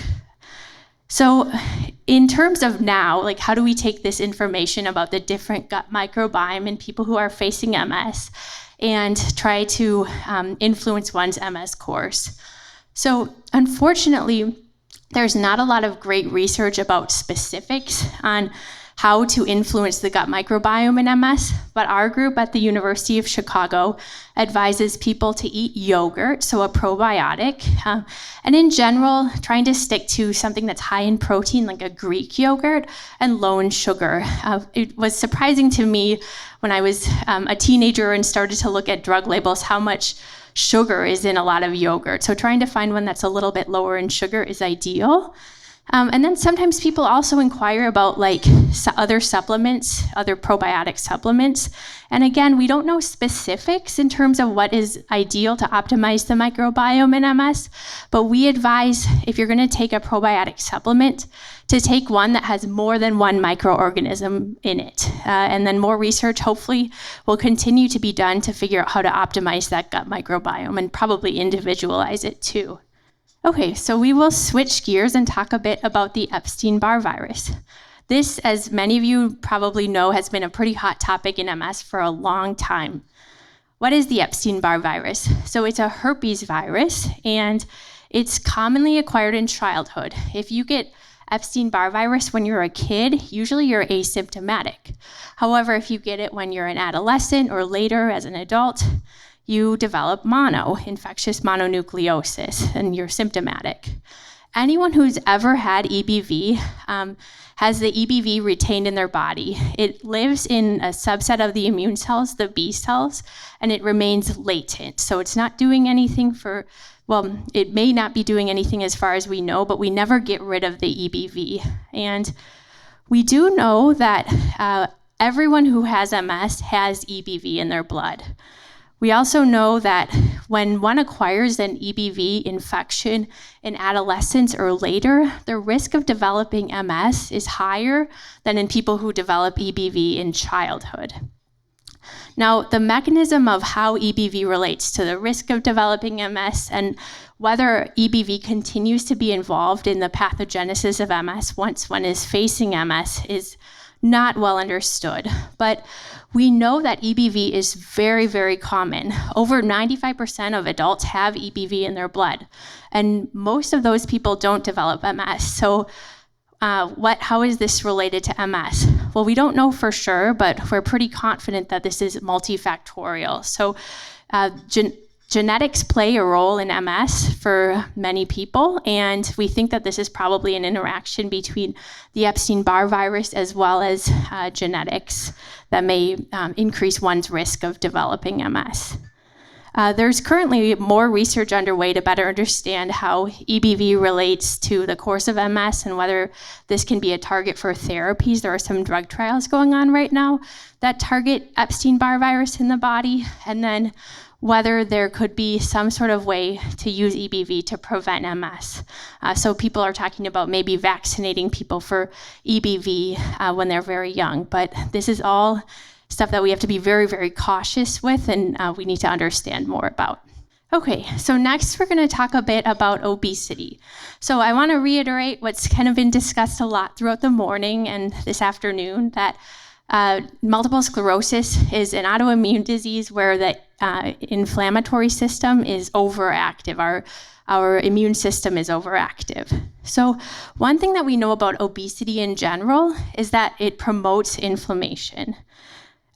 Pro-inflammatory mediators are produced in the fat tissue, and then beyond being pro-inflammatory, obesity has other detrimental effects.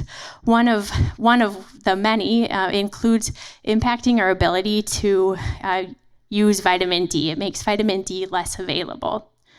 So with regards to obesity and MS risk, we know that the adolescent years are very key, and this is going to be kind of a recurrent theme in my talk. So obesity in adolescence is associated with a twofold risk of developing MS.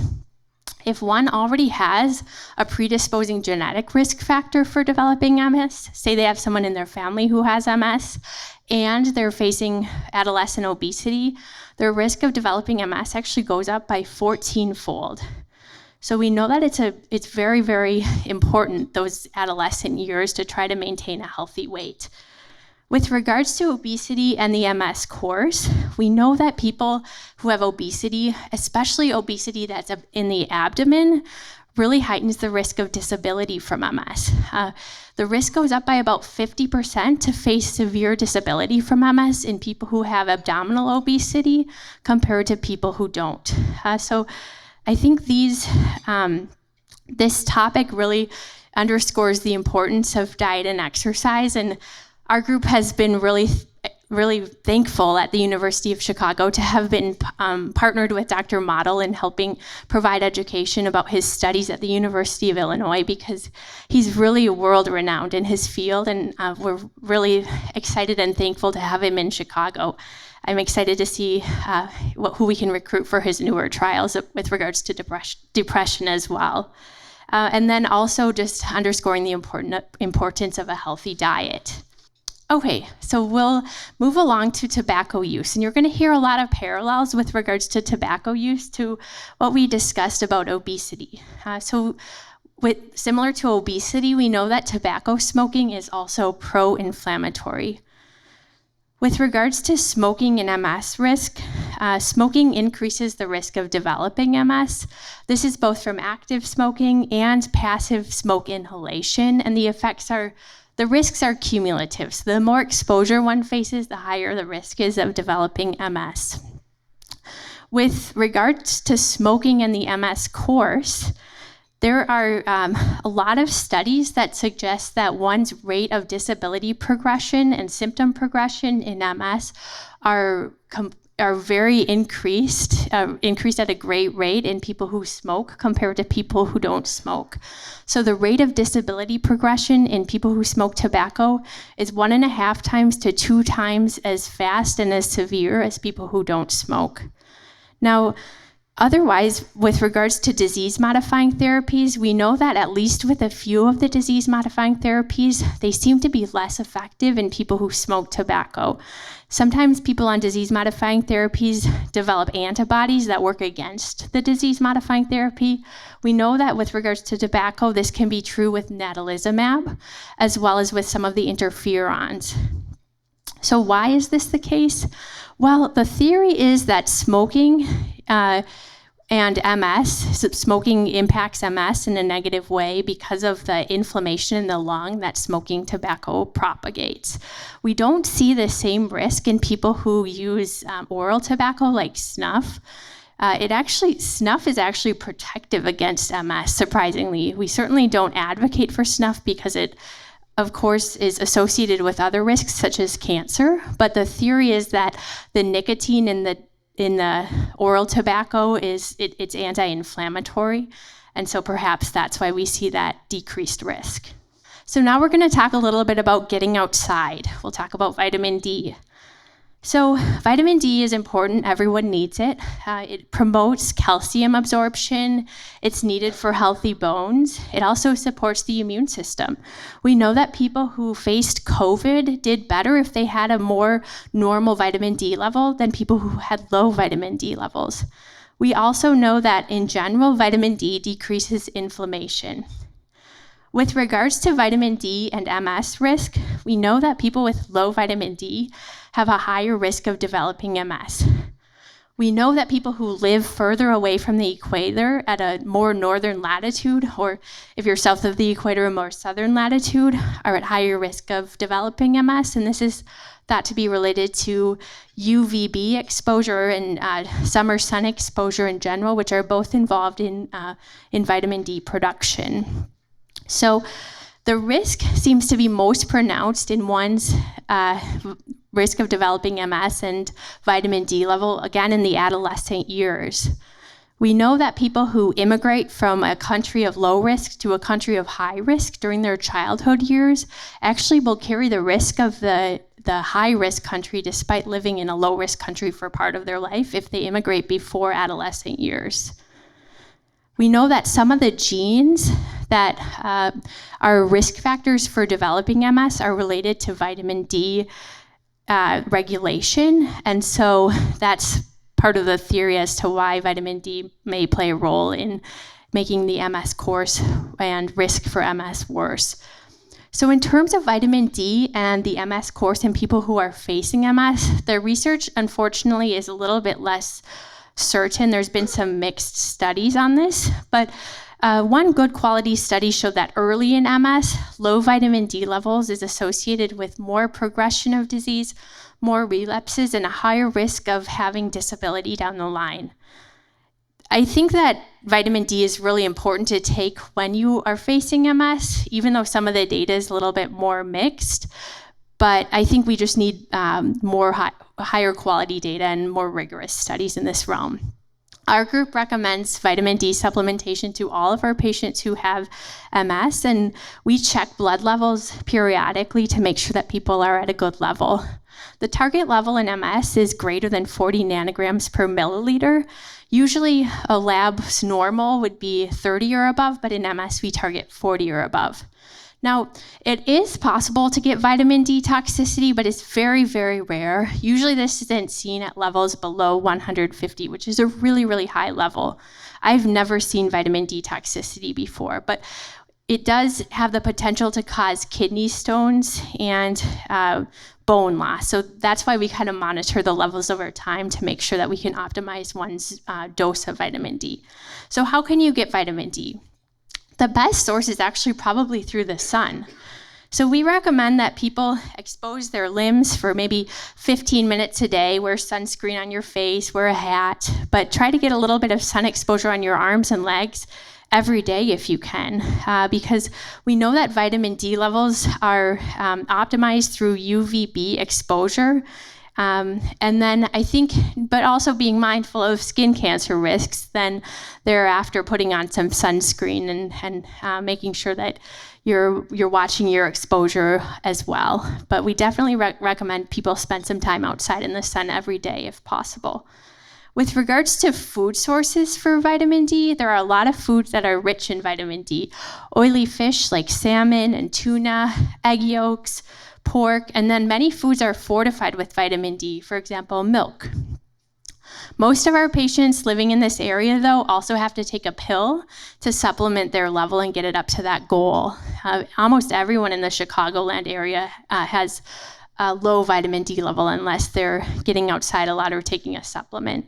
So we recommend vitamin D3. The dosing is usually between 2,000 and sometimes up to 10,000 international units a day. But this is something we advise for all of our patients. Another carryover from this, I think, is if you are facing MS and you have children or grandchildren, I think it's probably important to advise that they try to get outside and maybe take a vitamin D supplement in their adolescent years to reduce their risk of MS. Their primary doctor should be able to monitor their level as well. So we'll move on to a topic with a little bit less research, but I think that is important to discuss. This is with regards to organic solvents. So what are organic solvents? So they're liquids that have something dissolved in them, and that something has carbon. Some examples of organic solvents include dry cleaning chemicals, paint thinner, nail polish remover, glue solvents, spot removers, and perfumes. So what do we know about organic solvents in MS? Well, some evidence has shown that organic solvents seem to be a risk factor for developing MS. This is thought to be possibly mediated by lung irritation and inflammation from frequent inhalation of these substances, and similar to tobacco use, which is thought to be, the risk is thought to be mediated by lung inflammation. So our group, what we kind of take from this research, because there's really no good research, unfortunately, yet about how organic solvents impact the course of MS. Basically, if one has a family history of MS, trying to avoid working in these conditions where you're exposed really regularly to organic solvents to reduce the risk of MS is something that we advise to our patients to reduce their relatives' risk of developing MS. We'll move along and discuss shift work. So there have been a few studies looking at shift work in MS out of Scandinavia. And basically, in these studies, shift work has been described as non-traditional working hours, mostly like the night shift, working before 7 a.m., working shifts after 9 p.m., and also working really inconsistent shifts, some nights, some days, moving all around. And so in people who partook in shift work before age 20, their risk of developing MS was increased by 70%. And then in people who were older than 20 who partook in shift work, their risk of developing MS was increased by 20%. Now, the theories as to why this may be included a few things. One, perhaps it's related to sleep. So sleep is really, really important for everyone, probably more important for people facing MS. So when you're working night shifts, your circadian rhythm is off, and it's harder to get good restful sleep when you're trying to sleep and the sun is out. And so I think what we can carry away from this is, one, if you have a relative and they're young, probably discourage them from doing shift work if possible. And two, it's really important to get good sleep when you are facing MS. That was all I had to say. Those are the risk factors and variables that can impact the course and risk of developing MS that I wanted to discuss. And I really am grateful to be here and happy to take questions.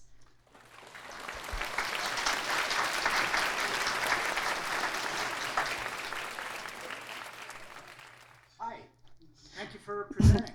Thanks for having me. Awesome. Oh, I see questions. That's good. All the way to the back. And then we'll go online, okay? So Allison thought it was a great idea to increase the amount of time for questions, so that's what we did for her. Good idea. Indeed. How much over like the normal range of vitamin D do you recommend someone with MS to have? Yeah, that's a great question. So if you get your vitamin D level drawn by a lab and it's above 30, the result will say you have a normal level. We want your level to be above 40. Usually we target somewhere between 40 and 100. If you get above 100, then we say, hey, probably stop taking your supplement or cut it back a little bit. Yeah. Thank you. You mentioned smoking tobacco and smokeless snuff. What about medical use of marijuana? Any recommendations there? Oh, sure. Yeah. So there's There is some decent evidence with regards to medical marijuana out of the UK, specifically with regards to intranasal medical marijuana, that it can help with spasticity in MS. So that increased tone in your legs where your muscles feel really tight and it's generally quite painful. We know that that can help with MS. There's some less good quality data that it can help with fatigue and other pain, neuropathic pain related to MS. It hasn't been very well studied in the US. It probably will start to be more and more well studied as it becomes legalized in more places. But our group recommends medical cannabis for a lot of our patients for help with pain, sleep, spasticity, many other things. I think you have to be a little bit careful with regards to how much THC you're taking in. So there's two components to medical cannabis, CBD and THC. THC is the component that can affect your cognition. So usually we advise that people try to get a ratio that has more CBD than THC, and then trying to minimize your dose to the lowest possible effective dose. But it's certainly something that I think can really help with symptom management. Thank you. Great answer. Thank you. Thanks, Allison. Did you do any cross-sectional studies that looked at how Clostridium improfundus affects the mobility, fatigue, and symptoms of MS? Oh, that's an awesome question. So I'm just reviewing the literature. This was a group out of Cornell that just discovered this epsilon toxin in relation to MS, and there haven't been any studies looking at, as far as I know, because this is very, very new research, it just was published last month, with regards to how this is impacting disease function and symptoms. But I think it's kind of groundbreaking research. I think there's going to be a lot more to come in this realm, because it seems 1,000-fold more toxin in people with MS. It seems pretty significant. I have a quick question before I go to the next person. With regard to the CBD or the THC in marijuana, do you prefer that they use gummies over smoking? I guess I'll make the point that I think it's really important to try to get this sourced from like a reputable carrier and not from the black market, because it can be laced sometimes if you get it from someone you don't know. But going to a dispensary, I think, is important. In Illinois, we're lucky to have a medical cannabis program where people can get discounts if they get clearance from their medical provider. But with regards, I'm sorry, now I'm losing my train of thought. What was the question? The question is, smoking's bad for you, period. Yeah. So therefore, they should not be smoking medical cannabis. Yeah, I think, I have many patients who do smoke medical cannabis, but I think the route of something oral or topical is better because you're less likely to promote lung inflammation. Thank you. Yeah, thanks. Can you talk about probiotics and prebiotics and what's the difference and what would you suggest? I don't know a lot about prebiotics, but with regards to probiotics, our group recommends eating Greek yogurt that's low in sugar. And then if you're going to take a supplement, a probiotic like pill supplement, take something that has more than one organism in it. And it's really unknown what the best combo is, and it's probably eventually going to be somewhat personalized to one's microbiome. Okay, back here. Same question about the vitamin D and the sunlight. Have you done a study as far as the people that live closer to the equator as opposed to people living on northern hemisphere as to how that affects their MS? Well, that's a good question. So I personally haven't done a trial in that, but I know that there are a lot more people who get diagnosed with MS further north of the equator than those who live near the equator. We know that MS is a lot more common up here than, say, in Florida. And so one of the theories as to why that is because people who live near the equator probably naturally have a better vitamin D level than people who live up here. We don't get as much sun exposure. I was wondering, this has been so informational. Is there some place to online follow your study results or this type of information? I already subscribe to a lot of the MS newsletters and I get things that way, but some of the things specifically that you're talking about are just so interesting. I'd like to follow it. Mainly, I have MS and I'm really worried about my children having MS. And so it's more what are the preventative things you went through, the links? Yeah, so again, none of this is my primary research. This is all kind of a summary of what we know about the major risk factors in the environment. But I think my favorite reputable website that I usually refer people to is the National MS Society. I think they're very comprehensive and very credible. So nmss.org is where I usually have people start, and they're pretty good about talking about breaking discoveries in MS and changes in recommendations. That would be my go-to. I could also tell you that if you go to the MS Views and News YouTube channel, all of your answers are there. In regards to the gut biome, can you comment on dairy? I've read a lot about MS. Patients should stay away from dairy. It's very inflammatory. Any thoughts on that? Yeah, that's a good question. So we, I guess, don't recommend like a specific MS diet. There are a lot of things that we know, like try to avoid processed foods, try to avoid really salty foods, try to be high in produce and low in fat. But I mean, we actually recommend that people eat yogurt to help contribute to the gut microbiome, but I can't pretend to say that I know a lot about how dairy would influence inflammation in MS. I'm not sure. Thanks for the question. Is there anywhere you can go to get information regarding CBD and what would be helpful for someone? I know we're not supposed to use but I find it very hard to find information to even like from the dispensaries to get like what kind of CBD would be good for certain things. Yeah, that's a great question, and I can't say I have a great answer for that. I think usually I don't feel that I have a lot of expertise in that realm, except that I recommend people try to find a low THC, high CBD formulation, so more CBD, less THC, because it affects cognition less than.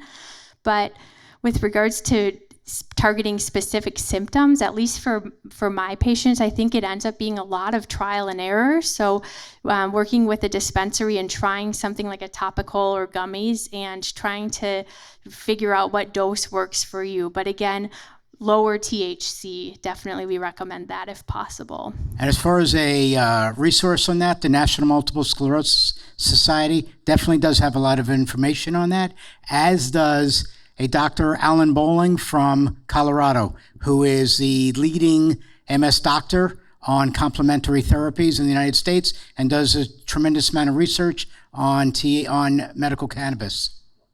Dr. Alan Bowling. Awesome. B-O-W-L-I-N-G. Thanks. Thank you for all this information. Have you run across any data on the use of hair dyes and developers as one of those organic solvents that might be, have a negative effect? Yeah, that's a great question. So I think it will probably fall in the category of organic solvents. I don't know specific data about people who work in the hairdressing industry, but I think that it's probably related to cumulative exposure. So trying to minimize the cumulative exposure to these things and if possible, it's not always possible, but, try to dissuade younger adolescents who carry a higher MS risk from working in a setting where they may have a lot of chemical exposure to these organic solvents. Yeah. Great. Has intermittent fasting benefits been studied for people with MS? Oh, yeah. So I can't say I'm familiar with research on intermittent fasting in MS. That's a great question. I'll have to look into it. In regards to vitamin D production from the sunlight, does sunscreen diminish that effect? Yeah, so it's going to reduce your UVB exposure, which is good to mitigate your risk of skin cancer, but I think striking a balance, wearing some sunscreen, but trying to get out in the sun, I think these things are important. So I don't go in the sun at all. I think be smart about going in the sun and wear a little bit of sunscreen. But yeah, it will reduce your UVB exposure. Thank you. All right, another person's asking, is hairspray a bad solvent to breathe in even occasionally? Yeah, so there's not the data on this was more in relation to people who had like really, really high levels of exposure. They were working in settings where they were exposed to this throughout their shift. So I wouldn't try to micromanage your life so much that you're not using hairspray. I think it's more about settings of employment and really a lot of exposure to these organic solvents. Okay, thank you. Next one. Smoking is clearly bad for MS. What about smoking cannabis? I think we just answered that, though. Yeah, so I think inhaling and inhaling things like tobacco or these organic solvents seems to influence lung inflammation and seems to worsen the course of MS. So I think it's better to use cannabis from a different route than smoking if possible. Okay, a couple of people are asking. In theory. I'm going to get to you in a moment. A couple of people are asking, for those that have multiple sclerosis and who have children, do you recommend that children start using vitamin D at an early age? Yes, I think a few things that I tell everyone who has MS and has children or grandchildren or nieces, nephews. One, make sure that, especially in the adolescent years and in the childhood years, just to develop the habit that they get outside and spend some time in the sun. This definitely can be with sunscreen and probably should be, but get outside a lot. To also probably take a vitamin D supplement. You can, I think there's probably some lack of good knowledge dissemination against to some primary care doctors, but I think it's probably important that adolescents with a relative with MS probably take a vitamin D supplement too and have their level checked every so often. Otherwise, with regards to mitigating the risk to developing MS, avoiding adolescent obesity, avoiding smoking in the adolescent years, and exercise. Exercise is so important throughout one's MS course and in regards to just maintaining a healthy weight. Question over here. The Rise dispensary is the place that you need to get your answers for the cannabis. That's how I learned how to use it. And you have to talk to managers because just the everyday people that are selling it to you, they're not going to have the answers. That's how I learned. Where is that located? Rise dispensaries, there's Chicago, there's Naperville, they're all over the place, at least in Illinois. Okay, Good to know. There's 5 of them. Great, thank you. Appreciate the the insight. dispensaries really, really help. For those who are asking about CBD, I came from Colorado. I did my PhD over there, and I want to highlight something that was my dissertation. When you talk to the managers, like the woman over there mentioned, make sure you ask for third-party testing. The FDA cannot regulate the substance, so the purity of the hemp-dried CBD that you may be getting may be overshot or under, and you may be paying basically, for a very small amount that you're supposed to be getting. So third-party testing, they should have that available for consumers, and it's your right as a consumer to ask anywhere you go. Thank you, Allison. By the way, I have the last question here. You were talking about the probiotic, and then that's helping diversify the gut microbiome because there seems to be a link there with MS.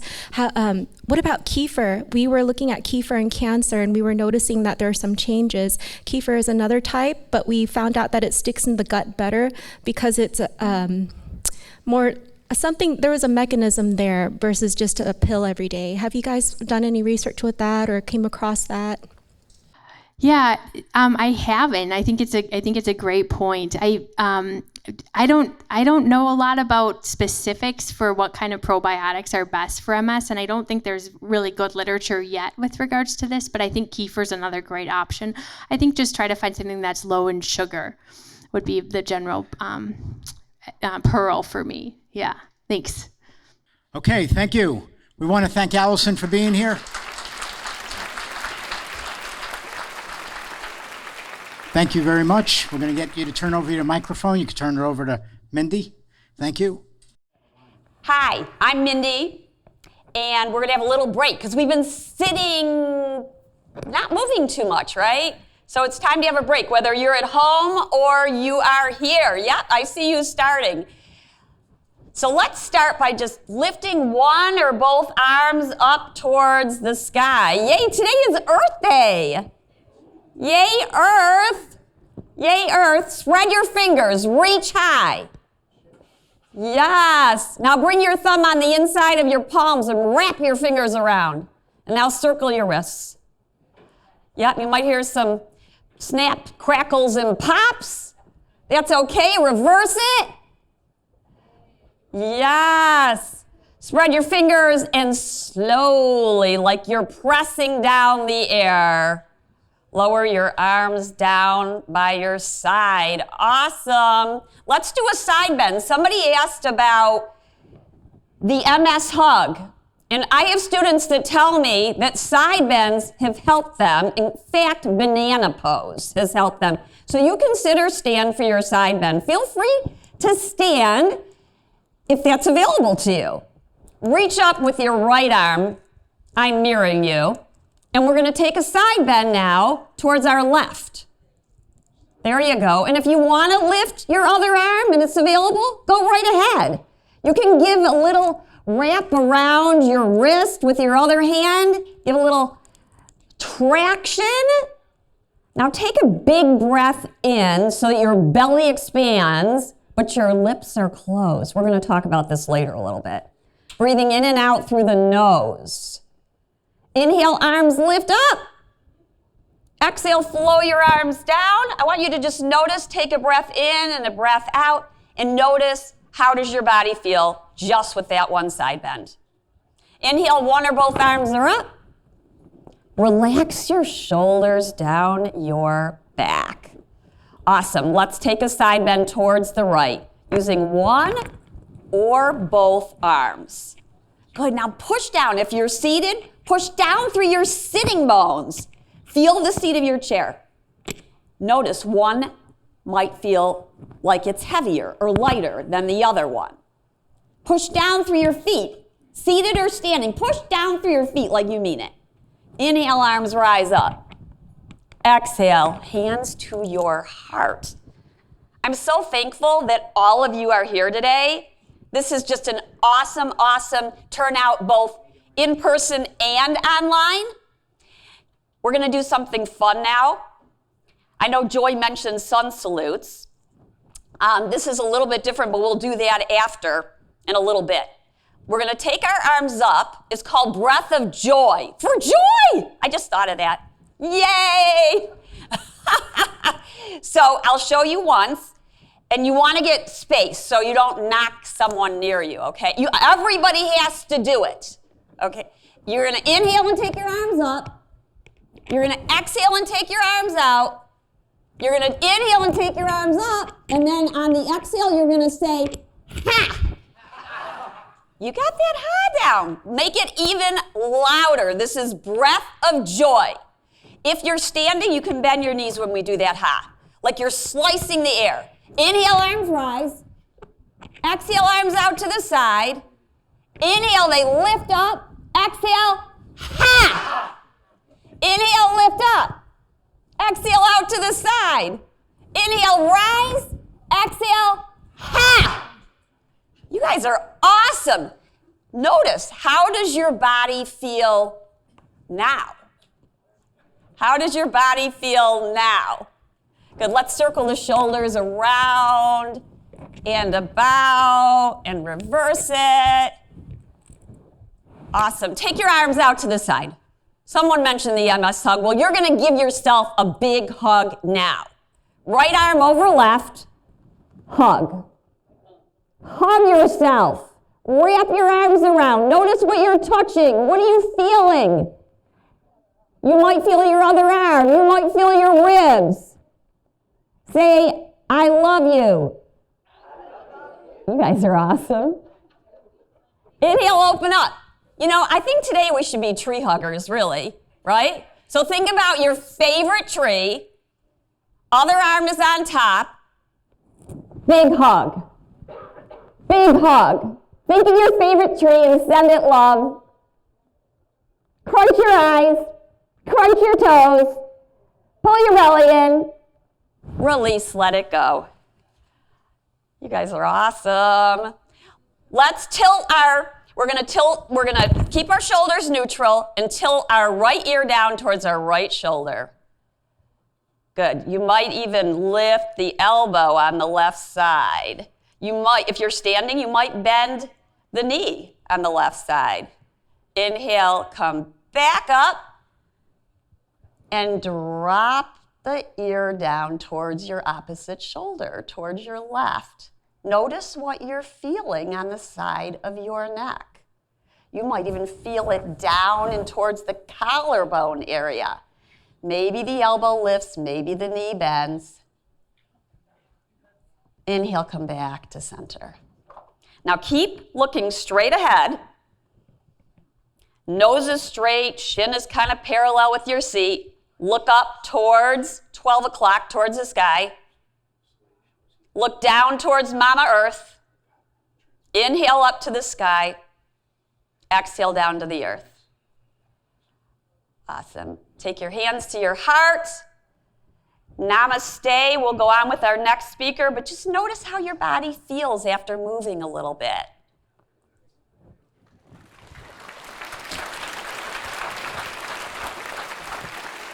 All right, next we have our virtual presenter.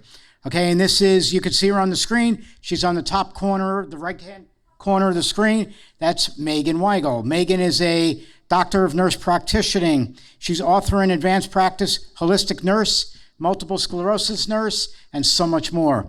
Many people around the country know Megan, and I'm really glad that she's able to be with us today. Her presentation topic is integrative medicine and multiple sclerosis, why holistic care is important in nutrition/microbiome.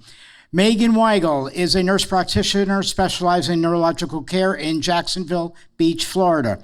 She's been a multiple sclerosis certified nurse since 2005 and a nurse practitioner for over 20 years. She's also board certified advanced practice nurse. She earned her doctorate of nursing practice from the University of Florida, where her research emphasis on preventive health care, where she is, whatever. You know what I'm talking about, all right? I can't keep speaking.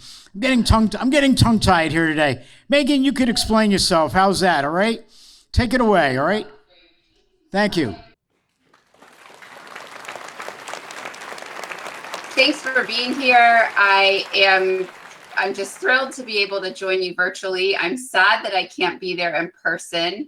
I hope that you all are enjoying each other, enjoying the day, enjoying being with Mindy and Stuart, and all of the other great presenters. I just caught the tail end of the last talk, and Stuart, you're right, I'm gonna touch on a few of those things. So without further ado, we're gonna talk about integrative medicine and MS and why holistic care is important.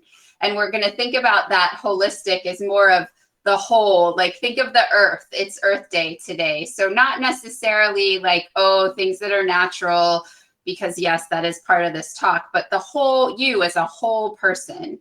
So we'll talk about facts about MS real quick. You guys have done this, typical MS treatments, and then different types of holistic care, why it matters and what the evidence is. And then we're going to talk about the fact that you are a system. You can't silo your medical problems. You just listened to an amazing physician talk about how the gut affects the brain. Oh my gosh, imagine that. The heart affects the brain. Oh my gosh, imagine that. The brain affects everything underneath it. So you can't silo your medical problems. They all affect each other. Healthy choices improve the health of your entire system. And so we're going to learn to choose wisely for your mind, your body, and your soul and spirit. You guys have listened to this today. What I'm going to talk about that's relevant to this discussion about MS is that having other problems that affect blood vessels in your body, so a vascular comorbidity, occurring at any time in the disease course of MS causes the progression to an EDSS of 6 by 6 years sooner. That means you're using an assistive device all the time, 6 years sooner, if you have diabetes, high blood pressure, high cholesterol, peripheral arterial disease, you've had a heart attack, a stroke, anything that affects blood vessels. So why is this super, super important? Because there's way more evidence for integrative medicine in those diseases than there is in MS, but MS is starting to catch up, and that is really exciting. So we're going to go into that more today. MS treatments. Well, we've got 25 disease modifying therapies. And, by the time Aubagio goes generic any moment now, it's going to be 26. So we treat relapsing forms of MS and primary progressive MS with disease modifying therapy. It's the root of your treatment. And then we manage your symptoms. Well, how do you manage symptoms? You manage them with medication, with rehabilitation strategies, with adaptive aids, and with social changes. And by that, I mean, well, if you're working full time, maybe you need to reduce your work hours. Or if you're working in an office, maybe you need to work from home. We also manage relapses. And the most amazing thing about MS right now, compared to when I started 22 years ago in this realm, is that people don't have relapses a lot anymore because they get started on medication, really highly efficacious medication quickly, and that prevents relapses from happening. So in my practice here in Jacksonville Beach, whereas 15 years ago I might be trying to get together 5 to 10 relapse steroid prescriptions per week, now it's more like 5 a quarter. So really great job with our current disease modifying therapies doing that. But guess what else? People are so much more aware of and aligned with making changes in their general health that improves the health of their brain. So doing the right things for your mind, your body, your spirit, and your general health care keeps your roots strong, promotes adaptability, and cultivates resilience when you have multiple sclerosis. And I really totally didn't do this because it was Earth Day. I forgot that today was Earth Day until yesterday, but I made this little slide to show you that you are a tree. And your roots, if they're really strong, then they're going to help you when the rain isn't coming and you're a little dehydrated. They're going to help you when the wind's really blowing and your leaves are falling off and you just want to fall over, but you can't. They're going to help you when the sun is too hot and you need extra resources. The people around you, your support system, are actually going to help your tree to grow stronger.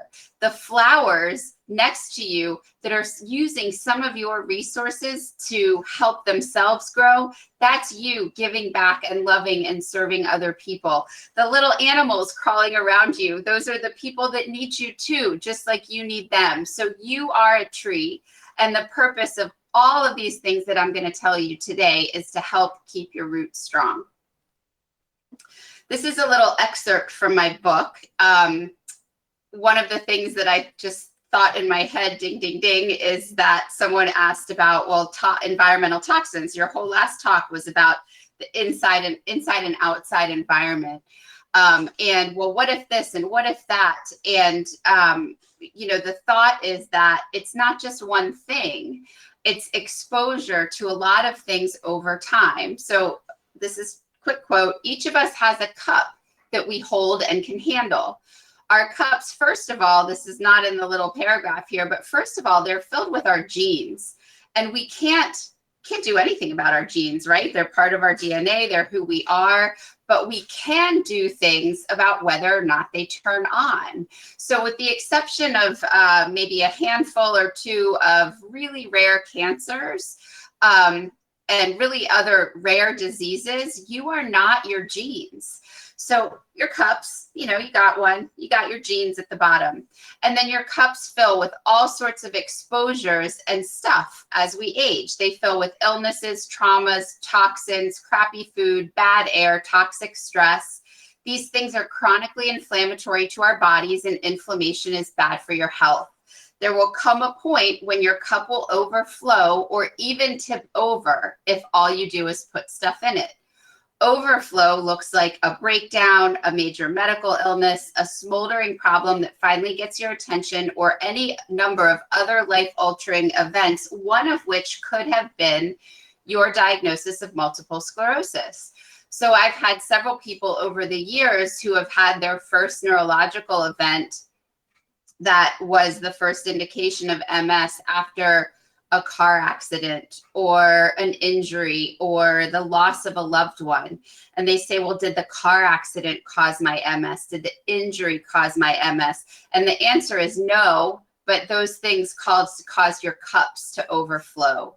They were already full of all the other things, the things like low vitamin D, the things like Epstein-Barr exposure, the things like obesity or diabetes or history of heart disease. And that last thing caused the screen to the cup to overflow. I'm just going to check my text real quick because I'm hoping you guys can hear me okay. And if you can't, I'll get a text. So integrative medicine is a healing-oriented medicine that takes into account the whole person. And that is you as a physical, emotional, psychological, and spiritual individual. It emphasizes this therapeutic relationship between the provider and the patient, and it focuses on the least invasive, least toxic, and least costly methods to help facilitate your health. The basic tenet of it that I just absolutely love is that it maintains that healing is always possible, even when curing is not. There may be some of you in this room today or listening in that say MS is the best thing that ever happened to me. I was living completely unhealthfully. I had a horrible attitude about life. My diagnosis with MS changed my attitude around about myself, about my relationship to other people, about my spirit, and I became healthier. I became more joyful. Some of you may be saying, I have no idea what you're talking about when you say such a thing, but I want you to then just focus on it maintains that healing is always possible, even when curing is not. So this is a great table of the spectrum of different types of medicine. Conventional medicine is over on the left. It's disease focused. You have this, we prescribe you that. Alternative medicine is used in place of conventional medicine. And that's like saying, I'm going to go get bee sting therapy. I'm not going to take any medicine that my conventional doctor wants me to take. Complementary medicine uses both an alternative approach and a conventional approach. So that would be a person like me who gets regular medical care like my doctor recommends, but I also go see an acupuncturist once a month. Integrative medicine combines all of these things in a coordinated way. So for example, I practice integrative medicine. I may say that a person who has high cholesterol and is not at risk of having a coronary event, so it's not a very high risk patient, I might say, well, how about we really work together on changing your diet and adding in a couple of supplements that are safe to take with your other medications. You're still going to have to stay on X, Y, and Z, but let's try to do this before we add in another medication. Oh, and by the way, seeing an acupuncturist might help you reduce your stress level. Functional medicine questions the foundations of conventional medicine. It's a focus on systems biology. In my opinion, it's something that conventional doctors basically have looked at naturopathy and said, we should have done that. We want to do that. They don't necessarily understand it in the same way that a naturopath would, nor do they approach it in the same way that a naturopath would. It's becoming more algorithmic, and I'm not a huge fan. And I don't have a problem saying that. I'm much more of a fan of integrative medicine. I use functional medicine as a tool. So I talked a little bit about vascular comorbidities. Here are some of them listed. Why are they important? Well, we already talked about why, but they provide you with an additional opportunity to improve the state of health and wellness for your being and to empower you to make healthy lifestyle decisions. So here's an example. We do not yet have a really awesome clinical trial to tell us that eating the Mediterranean diet or eating the Walls protocol or taking ABC probiotic is going to modify the course of your MS. But we have a ton of data to tell us that following the Mediterranean diet reduces your risk of cancer, reduces your risk of heart disease, improves mood, improves fatigue. So that is empowering. Also, I like to throw in a little blip here about telomeres.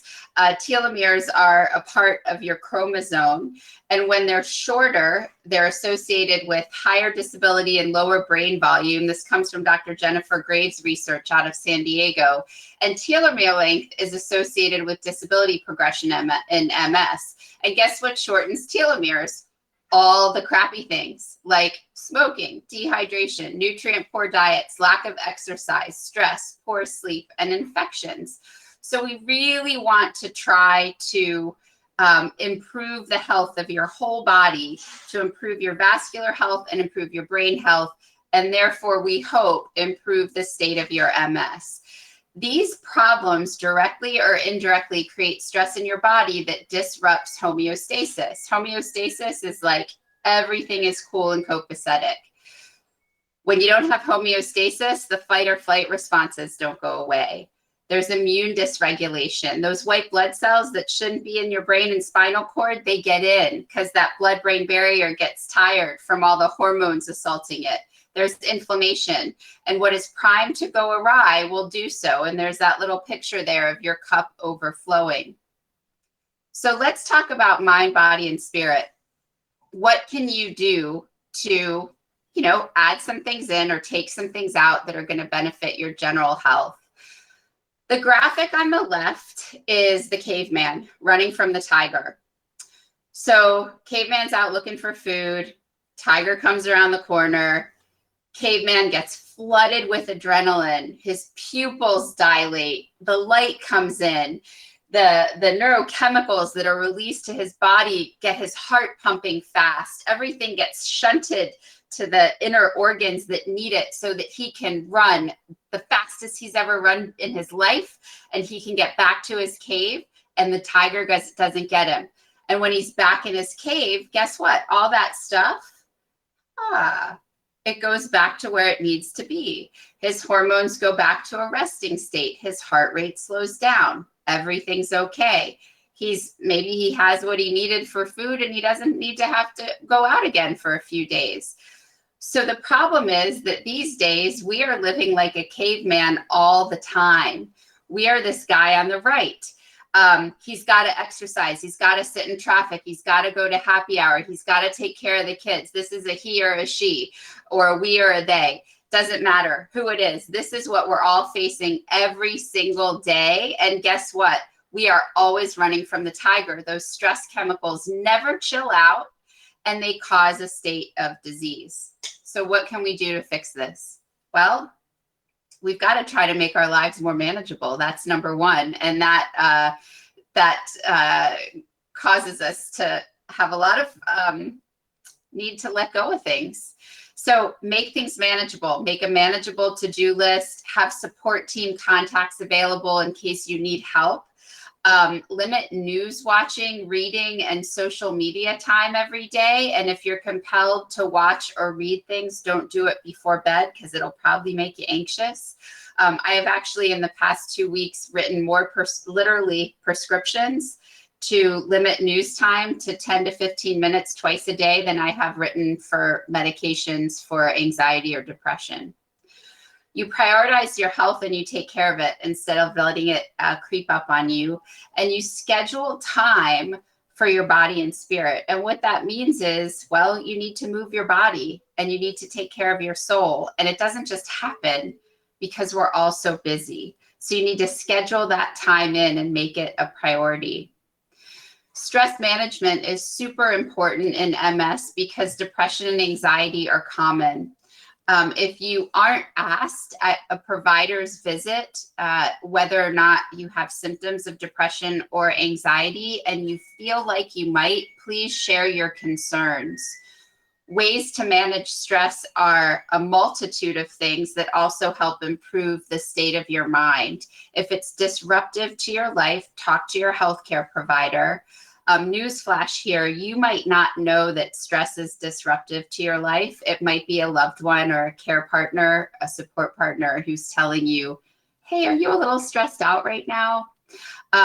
Meditation, mindfulness, and breathing exercises, even just that short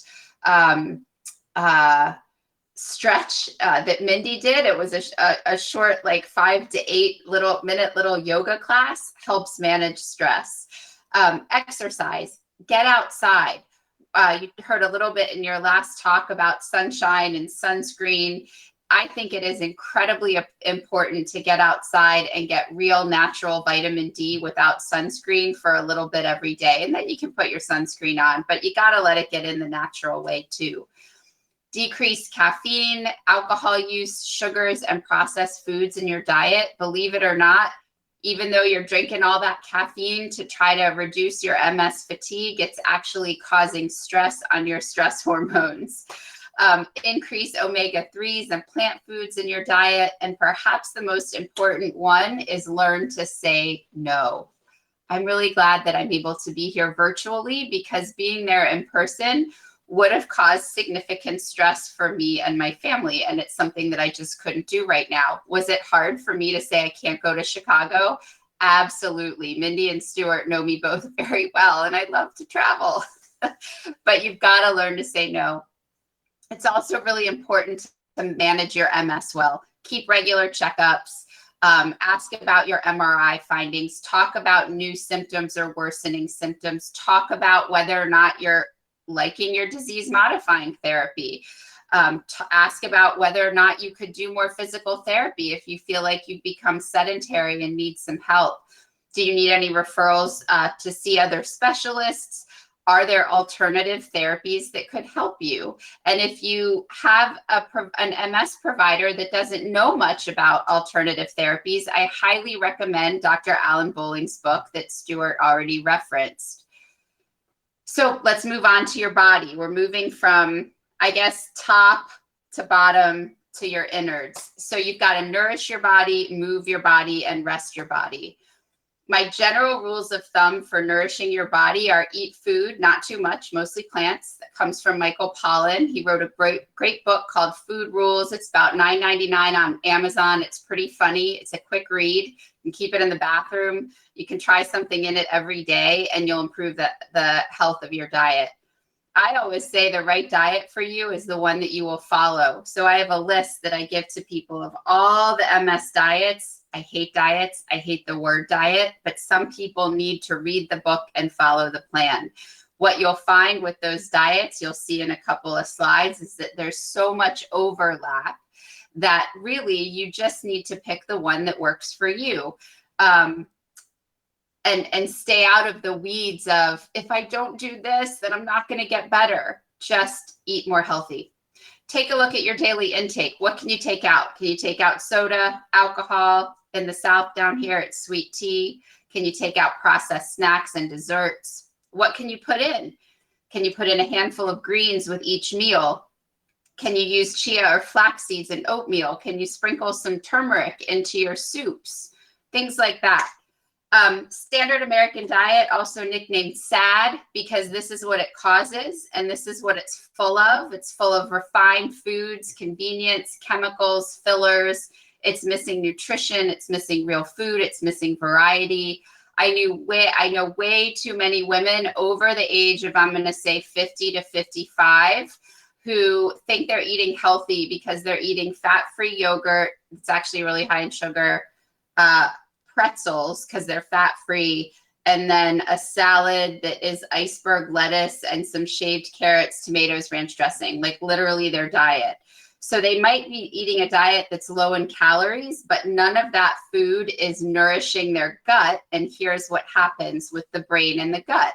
You got this person in the middle. You have things coming in, dripping down from the top, things from the environment, chemicals, pollution, stress. Early adverse events, early childhood adverse events are significantly important to the health of a human being later in life. These events cause the release of hormones, glucocorticoids, catecholamines, acetylcholine. These hormones help modulate your immune system, help modulate intestinal permeability, help the reflexes work correctly, and help with gut motility. Or the wrong hormones are released and none of those things are helped. And what happens? Well, inflammation in the gut, the microbiome changes. There's feedback to the brain that says something's wrong. I'm sorry, I'm moving my computer. Something's wrong down here. Something's wrong down here, brain. We have stress down here.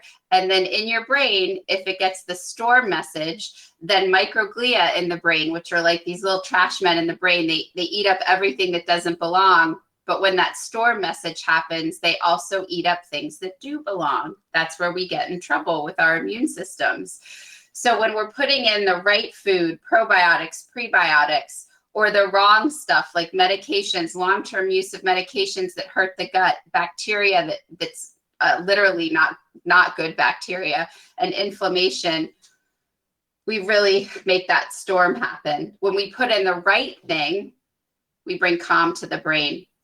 So there's this real strong connection between your brain and your gut. Oh, and when you're stressed out, how many of you either have constipation or diarrhea or both? It's really simple to understand the connection between the gut and the brain. The term nervous tummy, it didn't, I don't know how much more evidence we need for something that our grandmothers have been telling us for generations. So there is now quite a bit of evidence showing up in the MS literature for what we eat having an effect on inflammation in the central nervous system. These bullet points here come from a great, really comprehensive article that Dr. Alana Katz-Sand from Mount Sinai put together. And we're looking at different types of food that have different effects in the body. So flavonoids, short chain fatty acids, foods high in polyunsaturated fats, higher, and these are all fruits, vegetables, foods high in omega-3s, all are associated with anti-inflammatory chemicals in the body. In animal models, they provide evidence for neuroprotection. Higher intake of fruits and vegetables are associated with reduced relapses and disability. Foods that are higher in fiber produce more short chain fatty acids that cause more anti-inflammatory effects. Saturated fats are pro-inflammatory. They increase interferon gamma, interleukin 6. These things are bad for the brain. Long chain fatty acids from processed foods, from seed oils, that's sunflower, safflower, grapeseed, all of these oils that, unfortunately, I hate to say this, but like you go to Trader Joe's and you think you're buying healthy food because it's at Trader Joe's and it all says it's organic, but actually it's like kale covered in safflower oil, kale covered in sunflower oil. All of these things are long chain fatty acids. They're not good for you. It's better to just put some kale in your air fryer with some olive oil and spices on it. Saturated fats, foods high in omega-6s and sugar increase your risk for vascular disease. And I've already told you what that does to MS. So here's my table for different diets and what they ask you to take out. This, as Stuart always says, will be available on the MS Views and News YouTube channel. And it actually is already up there from previous talks that I've done about integrative medicine. But I like this because you can say, I never want to give up meat. And so you just go down these diets and which one has no red meat? Well, the ketogenic diet lets you eat meat. Intermittent fasting lets you eat meat. The autoimmune diet lets you eat meat. The Walls protocol, some of you might be surprised here, says eat meat as a condiment. The Walls protocol is actually a plant-based diet. It might not be touted that way on social media, but when you actually talk to Dr. Walls, she will tell you it's a plant-based diet. If you say, I am never going to be a vegetarian, look, all that white space under vegetarian. Only the McDougall diet asks you to be vegetarian. If you say, I just hate fruits and veggies, I am never going to eat a lot of those, well, you get to try the keto diet. I don't recommend the keto diet. I'm not a fan of it. I think if you do it, you should do it under the direction of a registered dietitian. The ketogenic diet was initially evolved for the treatment of childhood epilepsy and required hospitalization. So you can see it can be a bit of a problem. Supplements. I think they were talked about a little bit in the last talk, but this is just my opinion about them. I'll give it briefly. People take too many supplements, period. People take too many supplements without guidance, and supplements can result in drug supplement disease interactions, and or financial harm. Supplements are dumped into unhealthy guts that can't absorb them, and it's better to eat what you need. A plant-based diet that is high in fiber helps the body make anti-inflammatory chemicals that support your central nervous system. A safe supplement that alleviates a symptom can create an environment for healing. And what I mean by that is, well, if you're constipated and there's no contraindication to taking magnesium, and you take magnesium and you become no longer constipated, your gut healthies up a little bit. And then maybe you can eat foods that you weren't tolerating before. And then maybe you can absorb a supplement that you might want to take. Probably safe and helpful. Vitamin D3, definitely safe and helpful in MS, but it's important to measure it. Alpha lipoic acid or R-lipoic acid is currently being studied in progressive MS. There have been improvements in walking speed. If you have renal problems, you should not take it. I mentioned magnesium. Everyone should have B vitamins measured before they start taking them because you might not need them. And then a good quality multivitamin, multimineral, if your diet is not well balanced, should be individualized. This is right where I came into the talk when she said, I have a feeling that recommending probiotics will become more individualized over the years. I feel the same way. Different probiotics do different things, whether you have constipation or diarrhea or mental health issues. And so that will probably be individualized as we know more about things. CBD, again, individualized. I'm a bigger fan of a higher CBD to THC ratio. So at least starting out with 8-to-1, which is probably twice what they'll give you at a cannabis store. And then adaptogens. Adaptogens are things like ashwagandha, holy basil, eleuthero. Move at your best time of day. Empty your bladder and bowels before you move if you can. Use cooling equipment and drink cool fluids during your movement. And split up exercise if you need to. The cardiovascular benefits are the same. Involve your family and friends. Mindy and I have been able to get our yoga programs virtually, working virtually together, and the virtual yoga experience is amazing. As someone who has been a part of the transition from live yoga to virtual live yoga, being with people virtually feels really great. Just like being with people physically, although we do still miss the physical stuff. We're really happy to have things virtual. Rest your body. Avoid electronics for at least an hour before bed. If you're using one to help you sleep with like an app or something, put a blue light blocker on it. I already talked about things to avoid before sleep. And then creating a calming ritual before bed. You don't just want to go from, 90 miles to nothing. It's not going to work. So maybe a gratitude journal. Maybe you do some gentle stretching that you've learned from one of the yoga moves in OMS yoga classes. Maybe you have an essential oil that diffuses lavender that helps you sleep.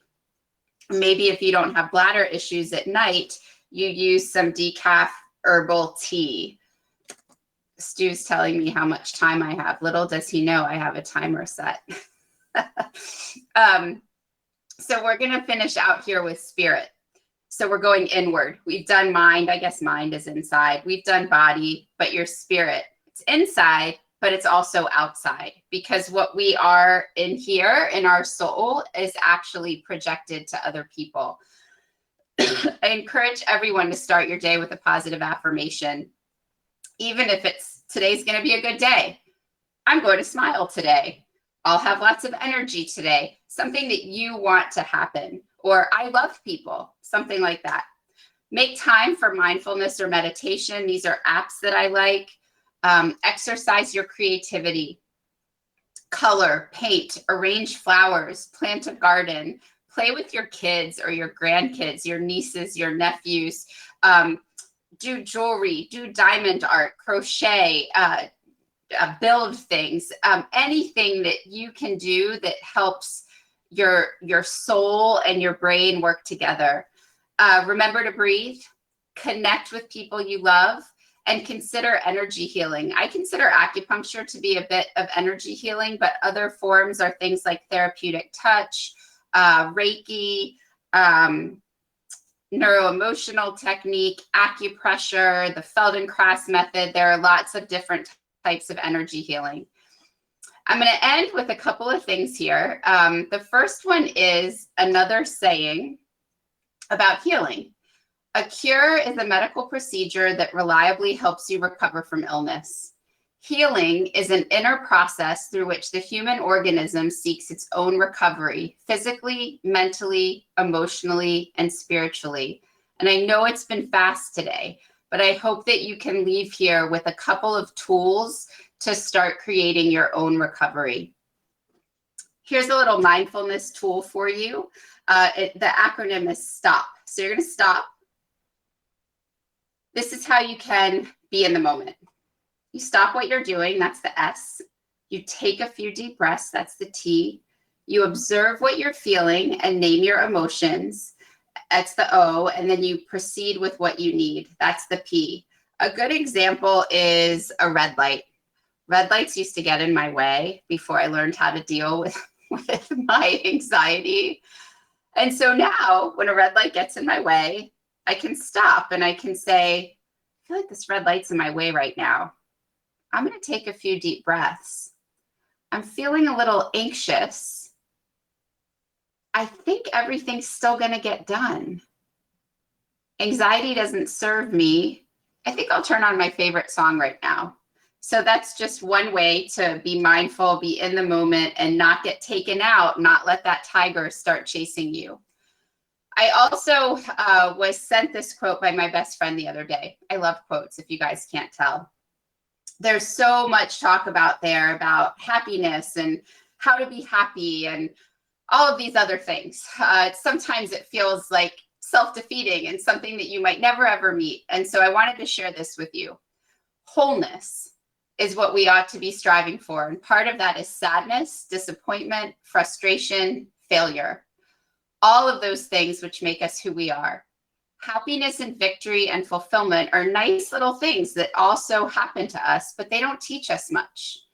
Everyone says we go through pain, and then as soon as they experience pain, they say, quick, move on, cheer up.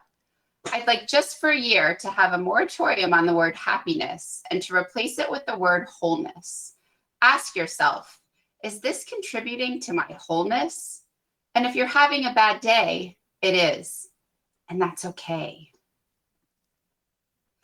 And now that you can see, the tiger for what it really is, and that's the image there.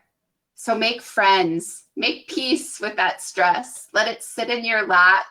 Figure out how to calm it down. Figure out how to manage it. One step at a time, one day at a time, 1 minute at a time. When you treat the spirit, you treat the whole being. And in my opinion, integrative medicine is the practice that truly merges mind and spirit with body. Now, Stuart's been kind enough to let me share with you a little trailer for the book that I wrote. It was released in September. It's called Monday Mantras with Megan. It's a really easy way to add in some mindfulness to your life. Some of you may be following the Mindful Moments podcast that Can Do MS does. That's me. We use these mantras in the podcast. But I'm just going to go ahead and share that trailer, and I'll be done on time. Hi, I'm so happy you're here, and I'm excited to tell you something. Monday Mantras with Megan should not feel difficult, and the journey isn't meant to be perfect. The fact that you're here tells me you're ready. Read below and start your journey.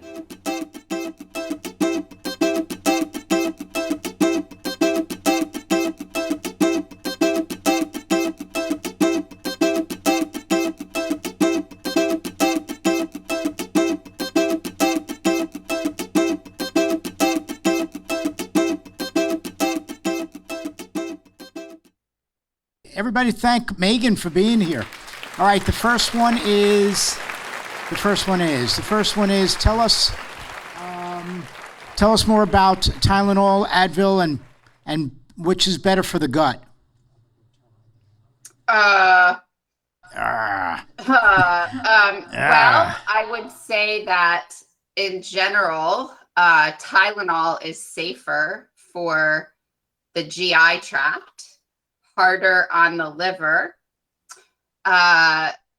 NSAIDs like Advil, ibuprofen, Aleve, naproxen are harder on the GI tract. They increase the risk for bleeding, and they are harder on the kidneys before they are harder on the liver. Long-term use is actually associated with hypertension, kidney disease. So, if you have pain on occasion and you don't have a contraindication to taking either one, then you take the one that works best for you. If you're taking either one around the clock, you should probably talk to your provider about it. Next question for you from online, Mindy, is a person that asked this question earlier, but was probably more needing to ask you. What can you tell us about intermittent fasting?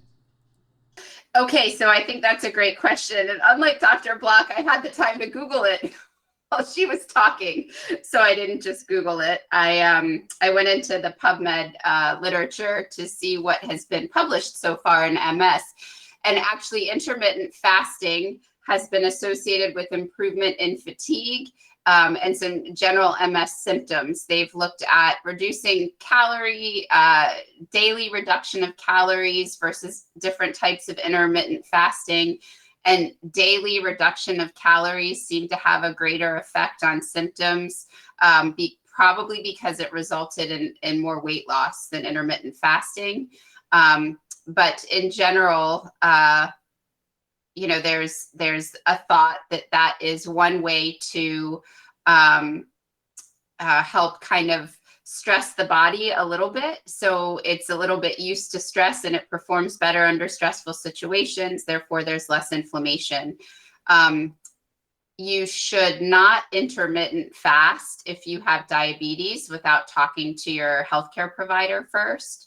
And also, you really just have to be careful with fatigue and with mood when it comes to intermittent fasting. Okay. Might I also add real quick, ancient forms of medicine, like Chinese medicine, Ayurveda, recommend that you eat dinner early in the evening and that you don't eat again until the morning. And so actually just that pattern is a 12 to 13 hour overnight fast, which in my opinion is reasonable. And about as long as a person should be fasting for long periods of time. Thank you. Two more questions from online, then the audience. What can you tell us about turmeric supplement for use in your diet? Maybe a supplement versus use in your diet. So you would have to eat, I think it's about 2 tablespoons of turmeric multiple times a day to get to the amount that you're getting in a supplement. You can, I don't know if any of you have seen the cinnamon challenge. It's sort of silly, but I imagine turmeric would do something similar if you tried to eat that much. But you can cook with it. You can put it in your diet by cooking with it, by sprinkling it in soups and salads, using it in sauces. You can actually slice the root. It looks like a ginger root, and boil it. Drink it as a tea.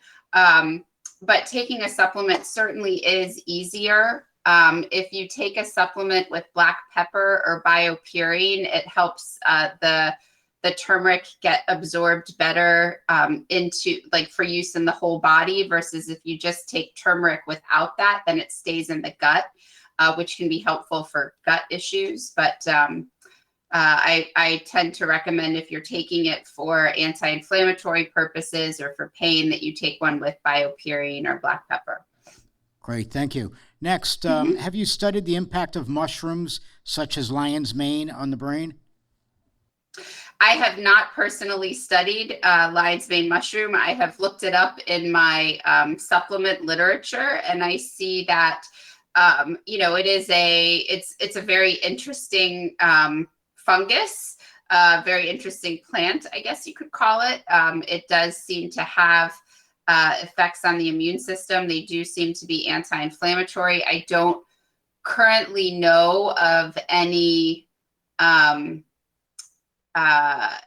studies going on in multiple sclerosis, but to be honest, I just haven't looked. There are so many rabbit holes to go down in the supplement world that I tend to look for things that,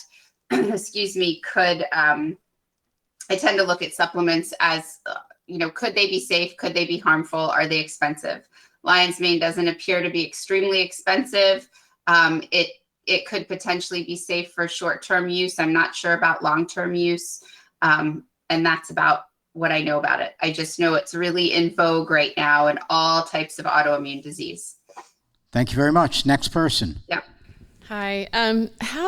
The question is how to get started. Like, if you have never really done integrative medicine, do you ask your primary care for a referral for integrative, such as you, or just go? I mean, how to get started on this? Yeah, well, so it's helpful to know in the community who is practicing. There are a couple of websites that you can look at. I recommend the University of Arizona Andrew Weil Center for Integrative Medicine. That's where I did my fellowship. And you can search according to city and state to see who's close to you, a physician or a nurse practitioner or PA that has done an integrative medicine fellowship. There's also the Institute of Functional Medicine. Again, though they're not practicing integratively. It's a kind of a totally different system. You might talk to, depending on your state, a naturopathic doctor. ND is how they are usually identified, that would be willing to work with your conventional medical doctors. That's a good place to start. Choosing something like acupuncture might be a good place to start. Next question. Thank you. Sure. Hi, thank you. In utilizing mindfulness or breathing techniques for that holistic care, have you observed any effect on that gut-brain axis, that relationship between the gut-brain from mindfulness and breathing? And if you did it affect any of the MS symptoms like pain, mood, fatigue? Yeah, so like Dr. Block said, I personally do not do research at this level. So I'm sharing other people's research. One of the slides that I just forgot to put it in the deck, but it's been in, I think it was in the last one I did for Stuart, is this polyvagal theory. So your vagus nerve is one of your cranial nerves, and it actually has a branch that sits in your gut. And so that practicing mindfulness, practicing meditation, calming down your heart rate so it can tell the brain to chill out. It doesn't have to run from anything anymore. And so then the brain in turn can tell the gut that it doesn't have to be nervous, so to speak. Without a doubt, there's an improvement in stress. In MS, there has been research looking at mindfulness and meditation, and specifically what was studied, it was pain and anxiety. And so mindfulness and meditation in these studies have been shown to decrease pain and anxiety. I think long-term, with I'd call it a rigorous meditation practice, long-term, you could probably see some improvement in cognition, but that hasn't been studied. Thank you. There's a question online that I don't quite get, but I'll try to get it out anyway. What was the MS offering about mindfulness? Oh, yeah. So Can Do MS, it's cando-ms.org, has a podcast. And on Mondays, the podcast is called Mindful Moments. And it's about 5 to 10 minutes of guided meditation that I do. Okay. Any other questions in the audience? Wow. Couldn't get me while I was back there? Megan, you're going to have to talk for a few moments. Oh, by the way, Megan, I really wish I was in Florida right now because they have a freeze warning here tonight. Oh, no. Imagine that. End of April. All right, I'm here. Did you recommend any particular supplement for pain, mostly associated with because of gait issues like pain in your hips or in the heels of your feet, things like that? So, more joint pain? Joint, I guess. And it feels like it's joint. Yeah, joint pain. So, turmeric is a good one. Turmeric is curcumin is the root. There have been studies that have compared curcumin, turmeric with Aleve, and they've shown that with long-term use, turmeric works just as well as Aleve for pain, like you're describing. Other supplements that can be helpful for joint musculoskeletal type pain are MSM. It's a sulfur-based supplement, so if you have a sulfur allergy, you can't take that. Omega-3 fish oil has also been shown to be helpful for pain. There's a supplement called ASU, and it's avocado soy unsaponifiables. It's Arthrocin is the brand name. Some people find that very helpful. Quercetin and bromelain can be helpful for joint pain. So there's a lot that can be helpful. I did a talk on pain for the University of Florida. If you Google my name and University of Florida pain, I bet you can find the talk. And there's a list of supplements in there. Okay, thank you, Megan. We're all finished today. Thank you very much.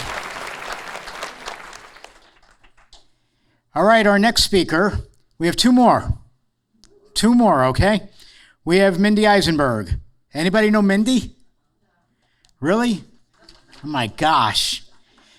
All right, Mindy Eisenberg is the director and founder of Yoga Moves MS. Her presentation is Yoga for Multiple Sclerosis.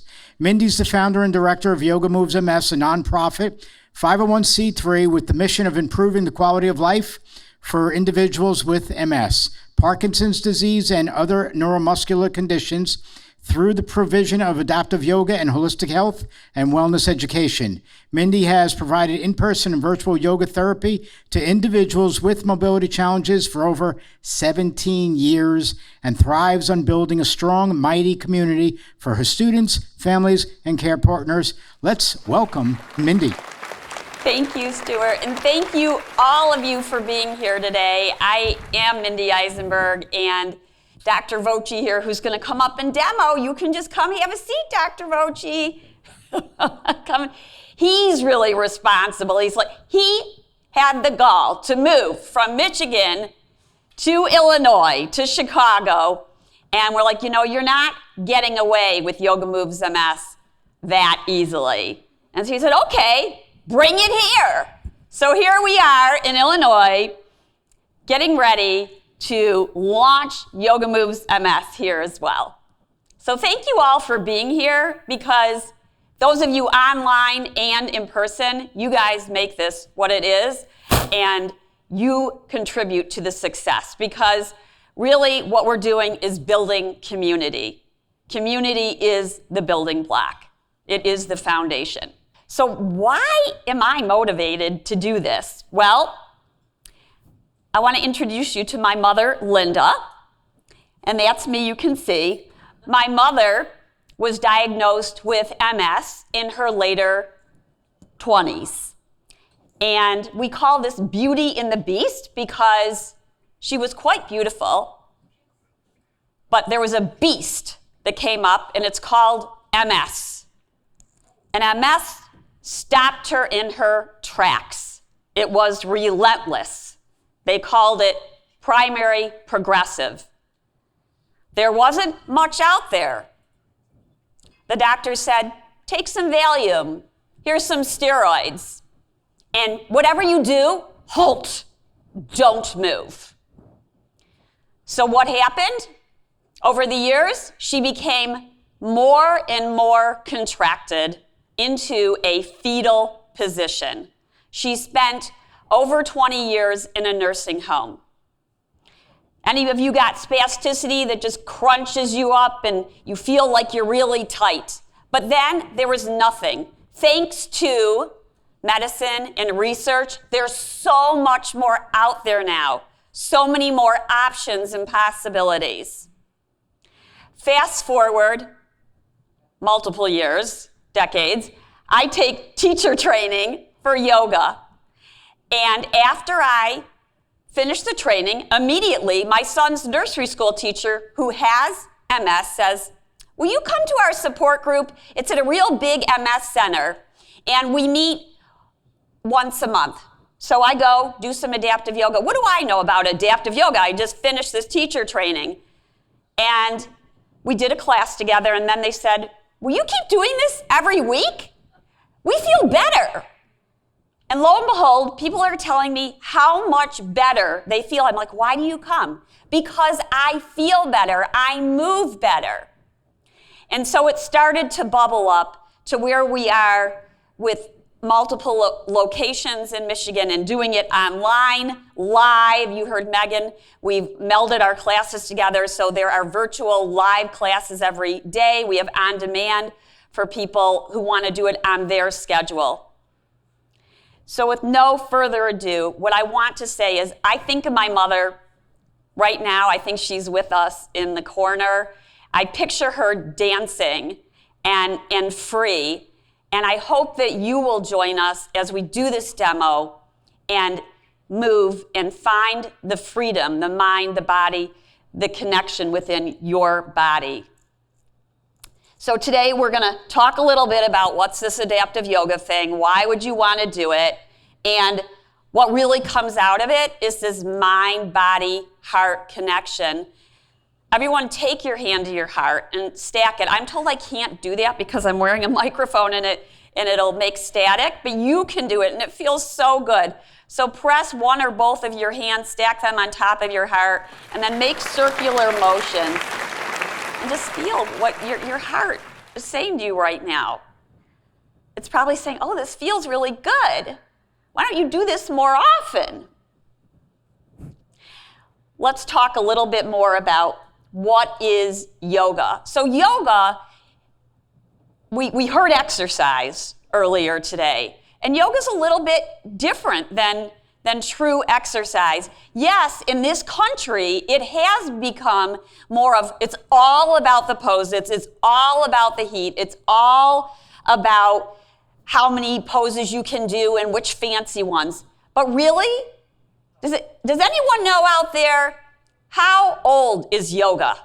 When did yoga originate? Yes. How many? Yeah, even more than that. I mean, I've seen up to 5,000 years. Depends which, history book you read. And the original intention was actually to prepare the body to meditate.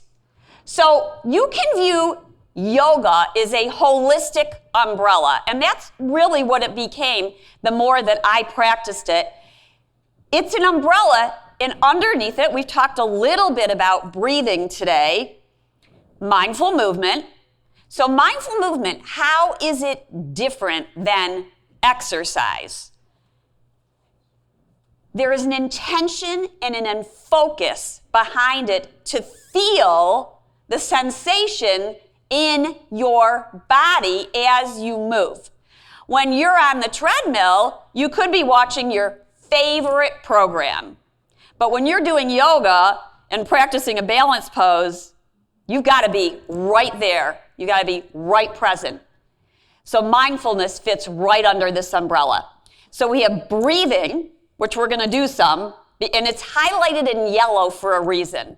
Because breathing is the most important, fundamental element of yoga.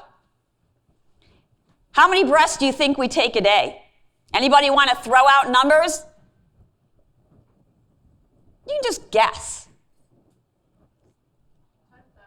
10,000. You're getting there. You're getting there. 20,000? You're getting there. That's right. Somewhere between 20 and 25,000 breaths a day. Of course, it's dependent on the person. What could be more important than paying attention to our breath? What else do we do that many times? So we've got breathing. We've got mindful movement. We've got meditation. Some of you say, not me, I can't sit still, and certainly my mind can't. And that's true. Guess what? Your mind cannot stay still because that's not what it was designed to do. It is absolutely going to think no matter what you do. But the more we practice it, it's kind of like a snow globe. The thoughts settle down. I practice meditation every day. To me, it's just like brushing my teeth. And the more you do it, the more you feel the impact of it. And somehow the day just goes a little bit smoother. So really, yoga's about self-care, what you can do for yourself, how do you empower yourself, which is really the theme of today, and it's a lifestyle. So it's more than just the poses, which of course are important, but not of primary importance. So let's start with breathing. Because if you leave with nothing else today, focusing on your breath could be the most important. And we know we had a lot of data today and a lot of great knowledge. But some of the knowledge is right inside of you. So, a functional breath, there's some qualities to it. One of them is that you'll hear people say, take a deep breath. But what they really mean when they say take a deep breath is that it's low. About 50% of people out there have what we would call mouth breathers or reverse breathers. I see some nodding from those in person. It's not uncommon. And by the way, it's not a judgment. It's a pattern that has happened. It's evolved. And yes, you can change it. And yes, it is some work. But how many are breathing right now? If you're watching this or you're in person, neither way, you are breathing, right? You can take a minute out of your day and just focus on your breath, and it will make a difference. You'll start to notice. Take one or both of your hands to your belly. Maybe even softly close your eyes. You don't have to close your eyes, but if you give yourself permission, it might help you to tune inward. And feel the fact that you're breathing without trying to judge, is this right or is this wrong? What is she talking about? Just feel it. Feel your body breathing. Feel the belly as it expands as you inhale. Feel the belly as you exhale. It just descends softly down. And we can control some of our energy through the breath.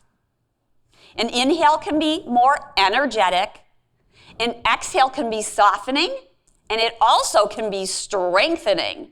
So we've got this low breath. We've got what we would call a slow breath. So when you think of somebody or yourself, when you're running or rushing, the breath is usually through the mouth and rapid and more in the chest. So this is the hard part, breathing in and out through the nose. For some, it's challenging to breathe in and out through the nose. This can truly impact your energy level. Notice your breath. You might have taken your hand down. Maybe your eyes are closed. Feel the breath as it comes in and out through your nose. And of course, if your nose is stuffy, that's an excuse. Breathe in and breathe out, focusing on your breath. Now, yoga has a whole bunch of different breaths out there, and I want to do kind of a fun one with you, and it's called bee's breath. And it came about by withdrawal of the senses. And you're going to take your thumbs to your ears, and you can take your ring fingers to your nostrils, and then maybe the index fingers are on the forehead, and then your third fingers are at the edge of your eyebrows, and then your pinkies are at the corners of your lips. It doesn't have to be perfect, but the idea is to remind us to go inward, and then you're going to hum like a bee. Let's hear it from the people in person, and those out there, you better be bzzing too.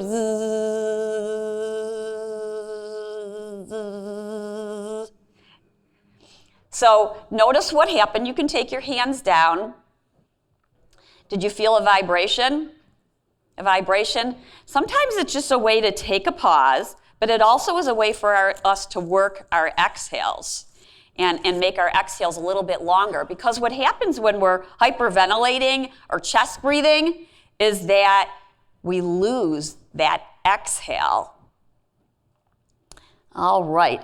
So what are the benefits of yoga? So we've talked about some of the benefits of the different exercises.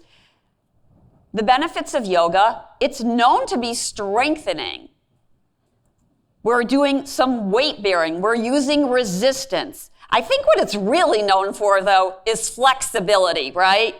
It can help with coordination, balance, posture, cognition, and when we look at the studies, what they really comes out is they say yoga impacts quality of life. It impacts quality of life because it's so holistic. So let's go back to strengthening, and this is one of my favorite hand mudras. So in yoga, it's not just the positions with our body, it's the positions with our hands as well while we're breathing. And so one of them is called Ganesha Mudra. If you're ever feeling like you just want to feel your strength, make a fist. Feel your strength. Notice what happens. You might notice your belly's pulling in. Now, take your right hand in front of you and your left hand behind, and you're going to make this kind of clasp where you're pulling your hands apart. Yeah, curl them in. That's right. Really. And now relax the elbows down and relax your shoulders. Now pull one hand against the other. Pull it. Notice how your muscles are activating. You might go, oh, one side feels a little stronger than the other. That's okay. Equate it out. We just kind of pull a little bit more on the other side. Notice how it comes into balance. You might even feel your center here. Go ahead and switch it up. So take the other hand in front, curl it, pull it, notice it. I'm feeling some different muscles engaging. You might be as well. Remember to breathe. Now, as you do this, I want you to take an inhale, and on your exhale, pull your hands apart a little bit more, and then release.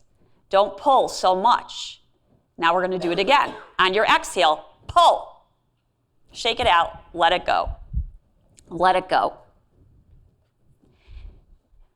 So when we talk about adaptive yoga, we're like, I can't do yoga. No way. I can't do it.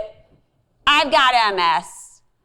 You know what? So many people say, I can't do yoga who don't have MS, right?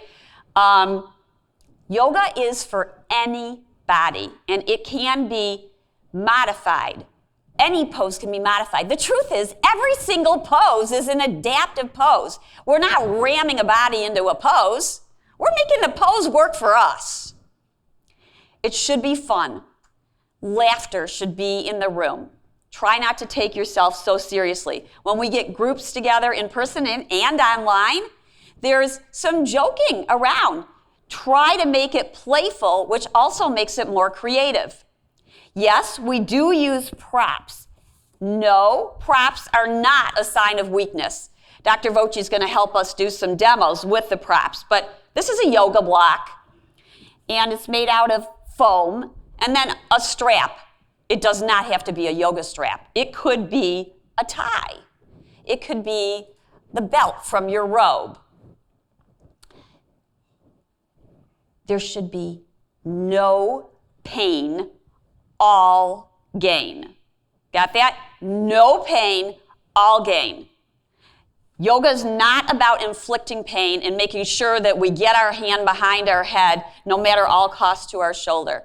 We tell our students, this is where we tune in and use that mind-body connection to realize where is the point of what we call delicious discomfort and acute pain.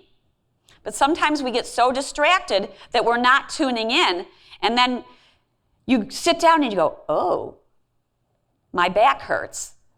Yoga helps us come to this moment and to realize it before it gets to that acute pain. the pace of your practice is determined by you. Nobody else. Doesn't even matter if you're in an adaptive yoga room or not. Room temperature. There's been some talk about temperature today. We keep it around 70 degrees. And of course, we always ask our students, how do you feel? And we adjust it. Now, in our model, when we have in-person classes, we have lots and lots of assistants. It's not just one teacher. It's about 3 or 4 teachers per person. I mean, per class. That would be a lot. That would be a lot. We need a big, heavy budget for that. So somewhere between 2 and 4 teachers for somewhere between 8 and 12 students. All right, so there's some myths. You have to be flexible to do yoga. I hear that all the time. You know, one of the biggest questions is, why aren't people coming to yoga? So I started looking at some of the myths. You know, some of these, they're almost like excuses. No, you do not have to be flexible to do yoga. In fact, those who are stiff may benefit more. I'm you're stiff, so, and what do you say, Dr. Voci? It's been great for me. It's been great for you. He's been practicing a long, long time. It's going to help him maybe more than me. I'm hypermobile. Somebody who's hypermobile actually needs to be really careful and really practice with that intention and focus so that they don't injure themselves. People think it's all about the stretching. That kind of gets back to this flexibility. The truth is, a really good stretch is using an isometric, and while one side is stretching, the other side, the muscle is engaging. And there are different types of stretching, so I'm generalizing just a little bit here. This is a big one. Success is based on the ability to do the poses and what it looks like from the outside. That could not be further from the truth. It's not, as we said, yoga wasn't even intended to be all about the poses. There were only 8 poses when it originated. It must be practiced in a hot room. We know that's not true. Now, this one. You got to wear fancy attire to do yoga. I mean, you know, where did that come from? How about a t-shirt and some comfortable clothing? And the other one, it's just exercise. And I think you already know the answer to that question. It's not just exercise. It's about the unification of the mind and the body and the spirit. And Megan did talk about that. So now it's time for a demo, and I'm hoping that you at home and in person will make yourself comfortable. You can use a chair if you want to grab some props if you're at home, or a strap. And here there's always a way to adapt. Now I'll ask you this too. I know this is kind of, take off your shoes. So one of the most important things, you're nodding at me, take your shoes off. There you go. The truth is, as we get older, we lose sensation in our feet. It's actually really important to massage the bottom of your feet, to feel them as they touch the earth. Thank you, Mama Earth, today. Happy Earth Day, everyone, once again. Let's walk in place in the chair, and if you'd like to stand and do it in place and feel it. So there's a few different ways you could do it, of course. One would be to, as Dr. Voci, now really make the movement here, right? So inhale, lift your right knee. You might use your hands underneath your thigh. You might not. You might stand. You might hold on to a walker, a table, a countertop, a chair. Exhale, let it go. Let it go. Did you hear that thud? Let's do the other side. It's okay. Don't hurt yourselves, okay? We're not going to get too aggressive here, but inhale and lift the leg. And you know what? This thing is heavy. Isn't it heavy? It weighs, you know what? This is the heaviest bone in the body, the femur bone. So lift it up. It's like, who said yoga wasn't like lifting weights? All right. Exhale, let it go. Yes. Do it a few times now. Do each side. Really feel the impact as you lower the leg. Let it go. Make a little thud.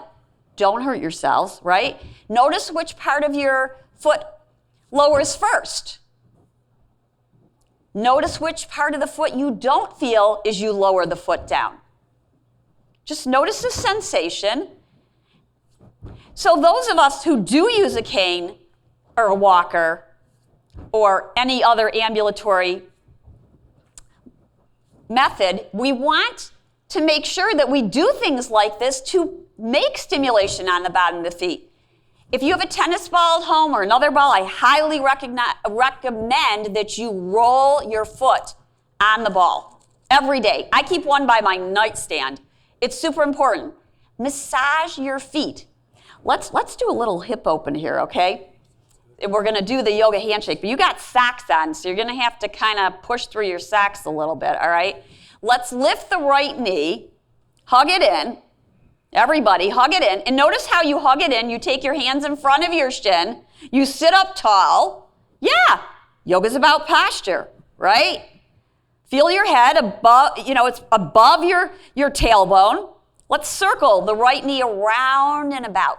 Juice up that joint. Kind of like, what are you stirring now? I don't know, maybe there's hot fudge, marshmallow goo. I don't know, I must have sugar on my mind, and we're not supposed to be having that, right? Bring the knee in, and now there's going to be some choices. One is to take the foot down for a hip opener like that. Another one is to maybe take the ankle up, that's right, and bring it over the thigh. Or, yes, I saw someone, you can bring your foot onto the chair. Now, if you're at home and you have pillows or blankets, or sometimes we stack these blocks up to bring the foot up a little bit higher. So if your hip is really tight, you would over time lift it up more. That's right. You might rest it on something next to you. And you might take your fingers and place them in between your toes. We call this the yoga handshake. How's that going for you with the socks on? Oh, yeah. You want to play with your toes. Get it in there, circle the foot around, circle the ankle around. I said get your fingers in between your toes. Absolutely, absolutely. We call this the yoga handshake. How you doing today? All right, place it down. Let's do the other side. We have to treat the other side just as well. Bring that knee in and circle it around and about. And you'll notice this side may be very different. Now, some of you like to go really fast, and some of you are going slow. Try it both ways because it feels very different. Feels very different. Good. And now this side, it could be a little bit tighter, or maybe there's a little bit more range of motion. So it's going to depend. It's totally going to depend.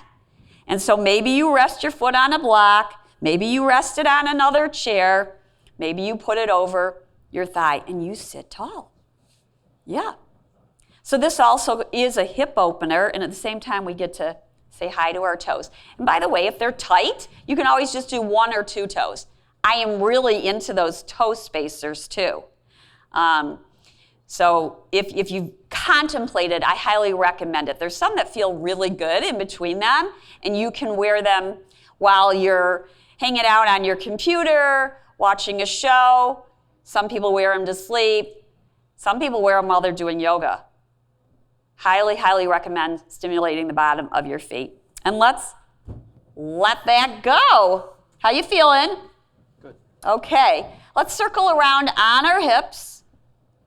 Circle around on our hips. And Joy mentioned a seated sun salute, so I think we got to do it. Or she mentioned an adapted sun salute. We're going to do a few varieties. We'll do a few varieties here. So if you'd like to stand and that's available to you, go for it. And if you want to stay seated, go for that. Let's come back to center and we'll sit tall. Yes, yoga is about posture. So feet are underneath, the heels are about underneath your knees. Feel your sitting bones on the chair. Take your ribs and feel them. Maybe take your hands to them. They're going to stack over your hips. Good. Now take a breath in and a breath out, and notice how the belly pulls in on that exhale And then inhale, you feel your ribs and they expand. Good. And then exhale and feel your shoulders as they're stacking over your hips. Release your hands in your lap. Good. And imagine the top of your head over the base of your spine. Now, you don't have to do it now, depending upon where you're at, if people are around, whatever. But I encourage you to go, oh, where is my tailbone and where is the top of my head? And feel the stacking. So you literally close your eyes with your hand on top of your head and maybe feel your tailbone or just picture where it's at. If you tune inward, you'll figure it out. The more you do this, you might rock forward and back, and you'll get an idea. It doesn't have to be perfect, but stacking over your tailbone, beautiful. You might even wave forward and back a little bit, and then come back to center. And on our inhale, we're going to take our arms up overhead. Good. Reach high. Let the palms face each other. Excellent. On the exhale, I'm not going to hit the podium here. You can take your arms wide or hands to your hips. And you're going to come forward about 20% or 30% of where you think you could. Feel long through your spine, remembering that tailbone, and then travel with your mind's eye up the spine and out through the crown of your head. Good. Then take your hands to the top of your thighs. You're going to circle your shoulders up and back. Feel your shoulder blades on your back. Beautiful. And now on your exhale, round your spine and gaze in towards your belly. And on your inhale, you're going to take your heart and your chest forward, shoulders up and back. Inhale, take your arms forward, perhaps upward. Now, you could do part of this, some of this. You could just breathe. You'd be doing yoga. Notice the weight in your feet in this pose. This is almost chair pose right here, right? Well, it is chair pose. We're sitting in a chair, aren't we? We're sitting in a chair. All right, so we might rock forward and back, and then this would be the standing version. You don't have to, but you could just rock forward and back and imagine in your mind's eye that you were lifting your buttocks off the chair, or maybe you take a millimeter and you come up just a teeny bit, a millimeter, a centimeter, and an inch off the chair. Maybe you rock it and you feel your feet as they press down, and maybe your butt sticks back. You know what we say in yoga? When in doubt, stick your butt out or back. And then exhale and slowly lower down. Inhale, take your arms up overhead. Exhale, arms out to the side, as long as you're not going to knock someone. Hands to the hips or to the side. Lean forward. Shoulders up and back. Exhale, hands to your thighs. Round your spine like this cat. So pull your belly in. You're going to feel your shoulder blades move apart. Your sitting bones are moving down. You know, sometimes we don't even know where our sitting bones are. So angle them down, and then inhale, heart moves forward, shoulders up and back. Inhale, swing your arms. That's right. Feel this lengthening. Now take your sitting bones back, whether you are lifting or not. Maybe press down through your feet. Maybe rock forward and back. Maybe you lift up for a split second or longer. You might notice your thighs are working. How long should we stay up for? We could just keep talking, have a little chat here. Exhale, slowly lower down. Take your hands to your heart. Wonderful. We're going to do a twist. A twist a day. Now, really, you should do a twist several times a day after each meal. It gets kind of stagnant in here. Maybe not right after the meal, after you've digested, but it gets a little stagnant in here. We need to move this around. Let's take our right hand outside our left thigh. That's it. And you can take your left hand at a diag behind you, or you can clasp the chair. That's it. So however you want. You can also put your hand on the seat of the chair back there. Lift up tall through your spine. That's it. You're drawing your left shoulder back a little bit. You'll feel your shoulder blade on your back.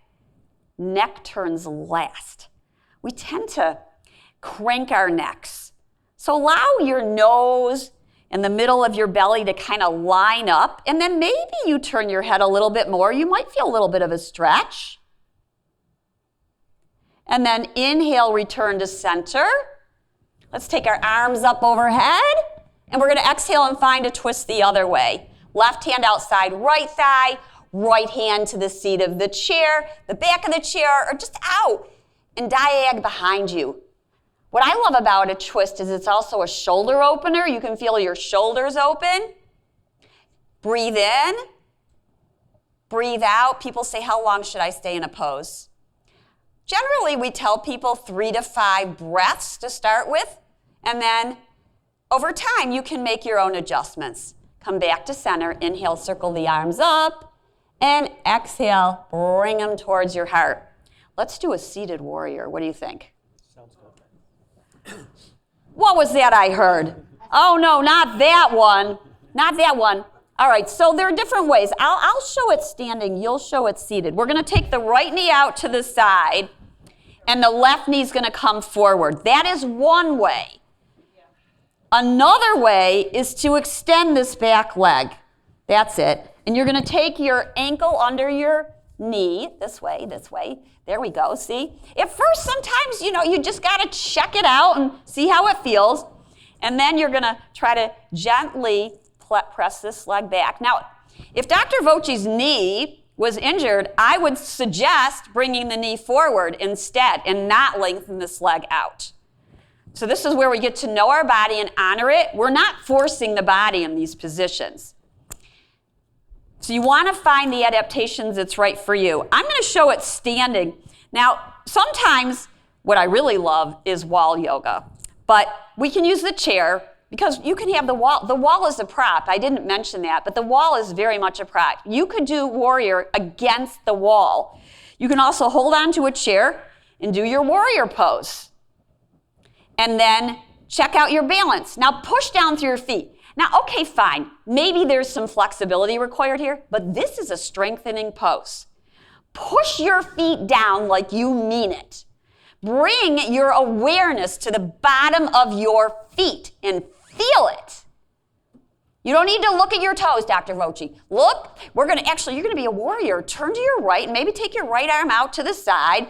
That's right. Relax your shoulders. You see why we do yoga? It's to release some stress. Soften your elbows. Gorgeous, gorgeous, gorgeous. Spread your arms wide. You can take one arm up. You can take both arms up. Turn your palms upward. That helps to relax your shoulders a bit. That's right. Feel this. Now push your feet down and pull them towards you, but don't move them. So pull them towards you, pull them towards your center, pull them towards each other, but don't move your feet. What do you feel? My guess is you feel some muscle activation. This is not just about flexibility. Have we dispelled that myth? Yes. All right, let's bring our feet back together. That was a long time to hold it. By the way, you should never just listen to the yoga teacher. I feel that the yoga teacher is a guide, a facilitator. They are not the boss. Guess who's the boss of your body? You. That's right. Who knows you best? You. And the yoga helps us to get to know ourselves maybe a little better. We better do the other side, right? All right, so left knee's out. It could be totally different. Feel your body. That's right. Bring your leg a little bit forward.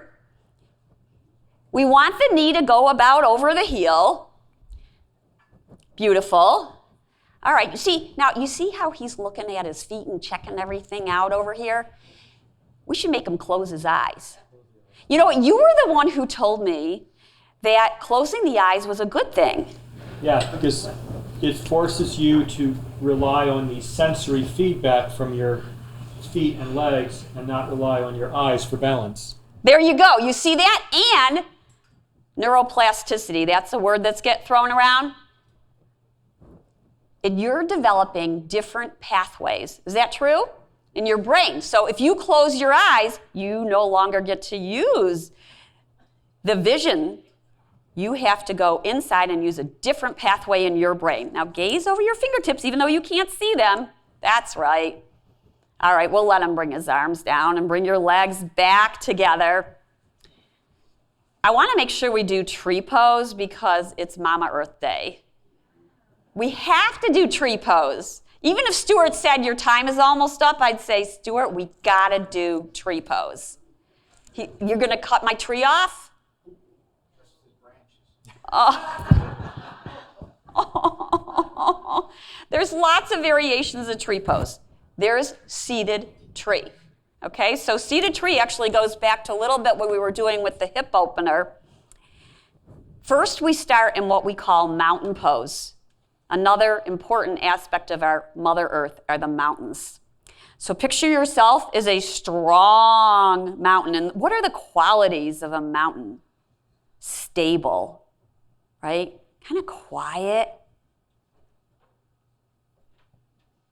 And then you're going to focus on the left leg being your standing leg.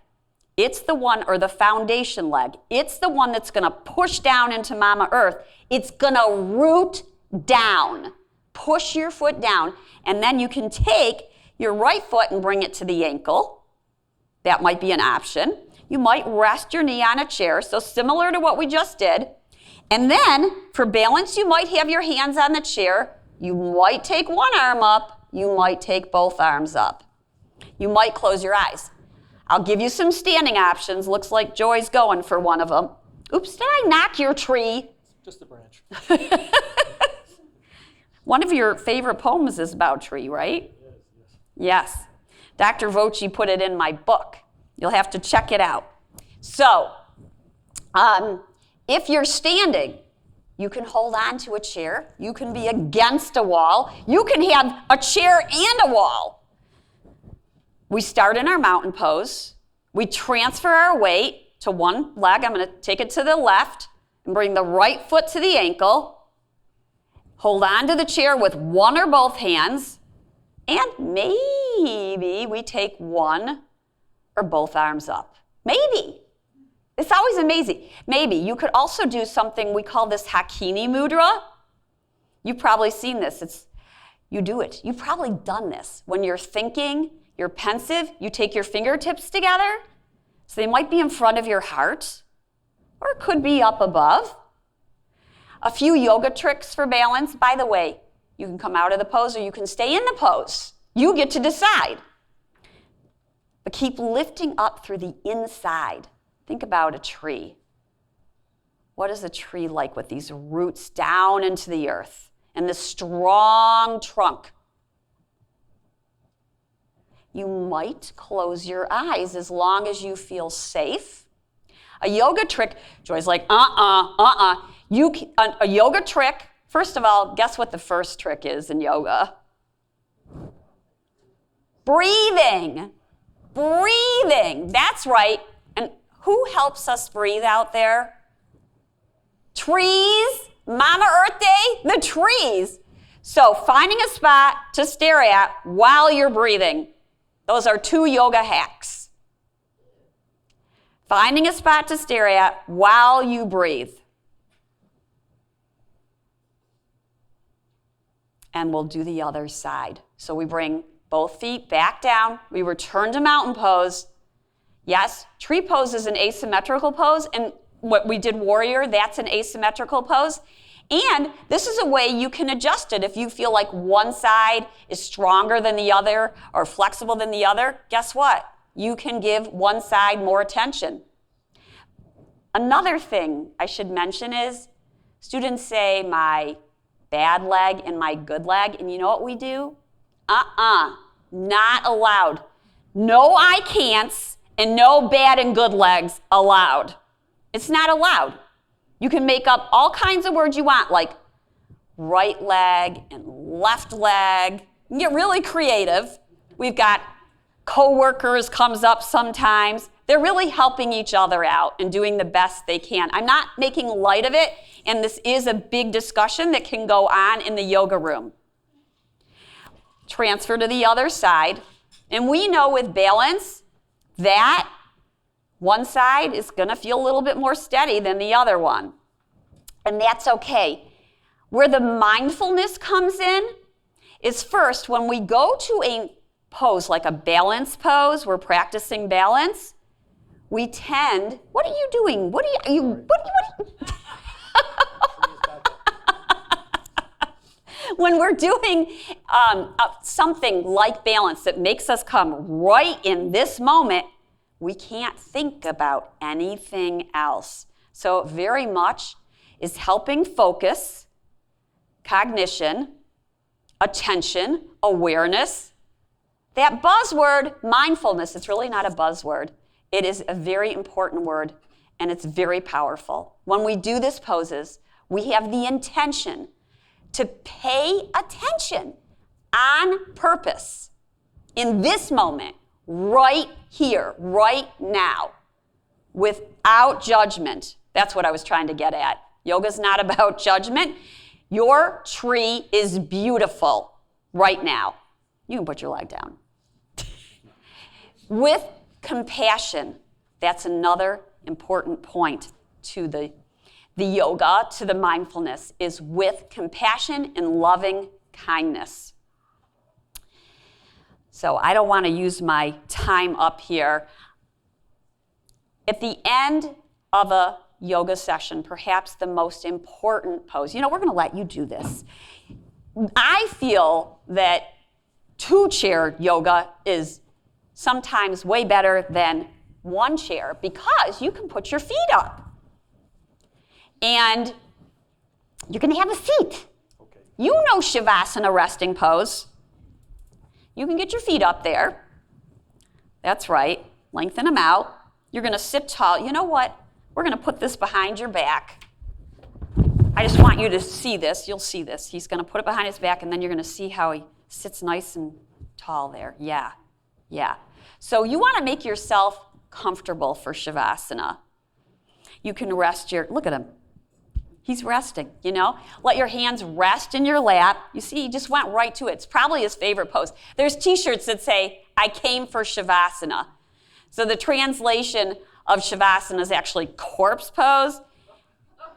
Yeah, but you can, and it can be, people are like, wait a minute. So in my book, we called it relaxation pose instead. A little less controversial. But the idea is that you're resting, you're restoring, and you're revitalizing.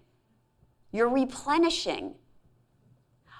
When people say, what is your most favorite pose, if you said to someone who has MS and has fatigue, my absolute favorite pose is legs up the wall or legs up on a chair. Because it's restorative. Yes, do all the aerobic exercise that Dr. Midel said to do. But weave in your resting poses, maybe a little bit of breathing and meditation as well. We might put a blanket on him, let him rest before his talk, right? But so you should make yourself really comfortable. You should make yourself really comfortable. It's super important. So as we end, because before Stuart scolds me, we will move to what changes with yoga. It was just a little short demo today. I wish I could, we need to have a whole day on yoga. But this is what my students tell me. I walked in and I was really skeptical. My friends told me I should do it. But I became a believer in possibilities. And we see that all the time. I can't do that pose. And then, lo and behold, I can't feel my feet. That's a big one. My feet are numb. I can't feel them. And I'm not arguing that you can't feel your feet the way you could have. Sensation changes. I went from stagnant to moving, fearful to grateful. We become grateful for what the body can do. Refreshed, desperate to hopeful, isolated to community member. If I had to pick, one of the greatest benefits of yoga is that it brings the community together. We're together in person and online today. You can feel the energy of people being together. It's cohesive. Yoga provides the foundation for this. It provides a structure. People say, I feel better. I'm focusing on my ability rather than my disability. One said to me, I hated my body. I hated my body. And she wrote this quote, I feel reunited with my body in what we can do together. Because let's face it, MS can make us hate our body. I want to get out of my body. I don't want to be in my body. Why should I get in my body? I don't like it. But yoga helps us get back in the body and use it as a vessel. Our spirit is really what's important. So, member of a compassionate community, I encourage you to join the Yoga Moves MS community, to do the yoga. Let's take our hands together in front of our hearts at the end of a yoga session. And by the way, yoga's not a religion. I want to dispel that. Yoga's not a religion. At the end of a class, we acknowledge our light, your light. We all have light within us, no matter what religion you are or you identify with, or if you don't identify with, you all have light in you. And so we acknowledge that. We honor the light and love. We respect each other, and we bow to each other. And our light reflects back. And together, we become whole. Namaste. Namaste. So, thank you. Thank you, Mindy. All right, so online, well, no, it's not, Stuart. So my book is on there, the cards are on there. Join our live classes if you don't live in an area. For those of you who live in Chicago, one of the main purposes that we did this is to bring Yoga Moves MS here. We are hoping to open a class here in the next 12 months. And it's to spread the joy. It's to spread the joy of the yoga as far and as wide as we can. Namaste, everyone. Thank you very much. Anybody have questions for Mindy? What are the similarities and differences with yoga and Pilates? So I am not an expert in Pilates, by the way. But some of them that appear to me is that Pilates, there is Pilates on the mat, but they also have the machines. We don't use machines. Our body is the machine. We use props, blankets, blocks, straps. When I practiced Pilates before, I noticed the breath was opposite, and I was having a lot of trouble with it. And so I don't think that the breath and the way they teach it is necessarily in alignment. Other than that, I'm just not an expert in Pilates, so I don't want to say too much about it. What I can say, though, is what we've been trying to impress is that yoga is about the connection between the mind and the body and the spirit, and there's this intentional movement. We are paying attention to the movement, to our reactions and our responses in these poses when we're meditating. So it's more about the mindfulness, and that may not be a focus in a Pilates class. Thank you very much. And now to help, go ahead, round of applause. We're over time. We're really, really over time. I'm sorry for that. Dr. Vochi's going to come on right now. He doesn't even want me to announce him because he feels we're out of time. Thank you, Stuart. Yes, I'm again Dr. Vochi, and as I said at the beginning, I've just been in the Chicagoland area for the year and a half, having come from Detroit. Just one quick observation from earlier today. And again, I thank you for your thoughts. I've already had many people come up to me to give comments and thoughts if we can try to do this next year. I think, Joy, you mentioned at the beginning about this incidence of autoimmune diseases increasing. And yes, we are of the same age, and I too have noticed this as well. And for those of you over the age of 60, I'm going to bet none of you probably knew any of your friends growing up who had food allergies. And all I got to do is say today, your kids and grandkids undoubtedly have numerous friends who have food allergies. Where the heck did that come from in one generation? I mean, literally, I knew no one growing up. Food allergies was not a thing. Something has happened, and I'm sure a lot of it's to do with how we process our food. God knows what else is in the environment, but I think it's stunning the number of food allergy issues that are out there, and it just wasn't around 6+ decades ago. All right, I too like quotes. This one, it was from Mahatma Gandhi. Man often becomes what he believes himself to be. If I keep on saying to myself that I cannot do a certain thing, it is possible that I may end up by really becoming incapable of doing it. On the contrary, if I have the belief that I can do it, I shall surely acquire the capacity to do it, even if I may not have it at the beginning. So for those of you thinking like, I can't do yoga, I mean, this is a guy who took on the entire British Empire without one brick, one bullet, one tank. He did it just by himself. So you can do it. Anyone can do it. It's been, back in Detroit, it was quite beneficial for my patients, and I'd love to be able to get it here for you guys as well.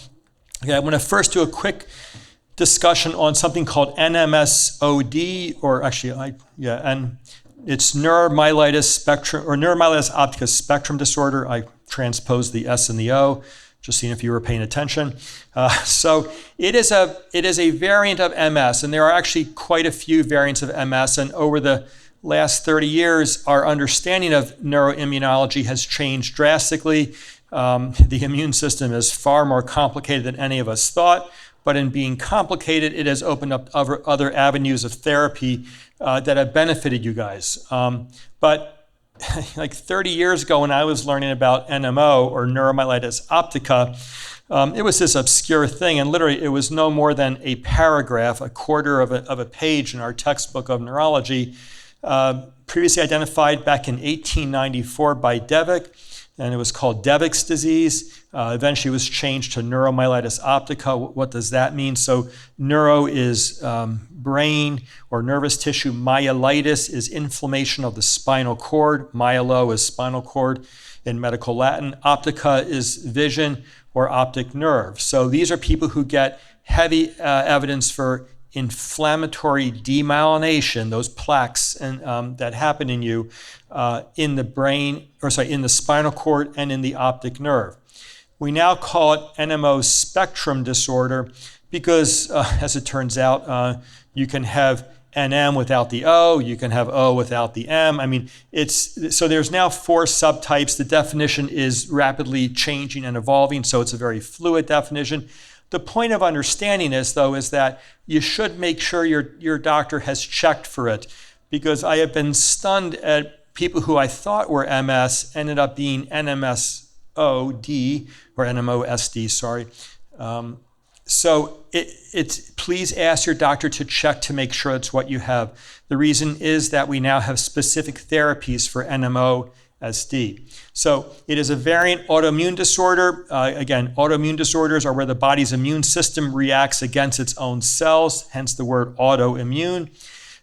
This, again, mostly affects the optic nerve and spinal cord, but sometimes the brain and brainstem get involved, and very often it is misdiagnosed as MS. It is different, and it is treated differently.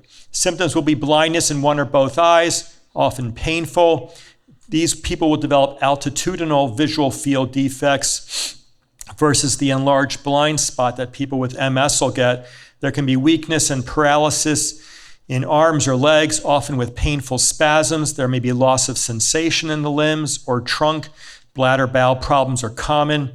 They can develop uncontrolled vomiting and hiccups. So that's what we call the area postrema syndrome. In children, it can present with confusions, seizures, and coma. Relapses are common, just like in MS, but it does tend to be a more aggressive illness. It's diagnosed by MRI of the brain and spine. And something too, for those of you out there, currently the Consortium for MS Centers recommends that you folks really should get annual brain MRIs, much to the chagrin of insurance companies don't like to spend your money on you. You deserve to be imaged at least once a year in the brain, but we also recommend at least getting the cervical spinal cord imaged at least once, but preferably every other year. So if you haven't had your cervical spine imaged, you should. Having lesions in the cervical spine will place you in a higher risk category, which means you need to be under closer surveillance.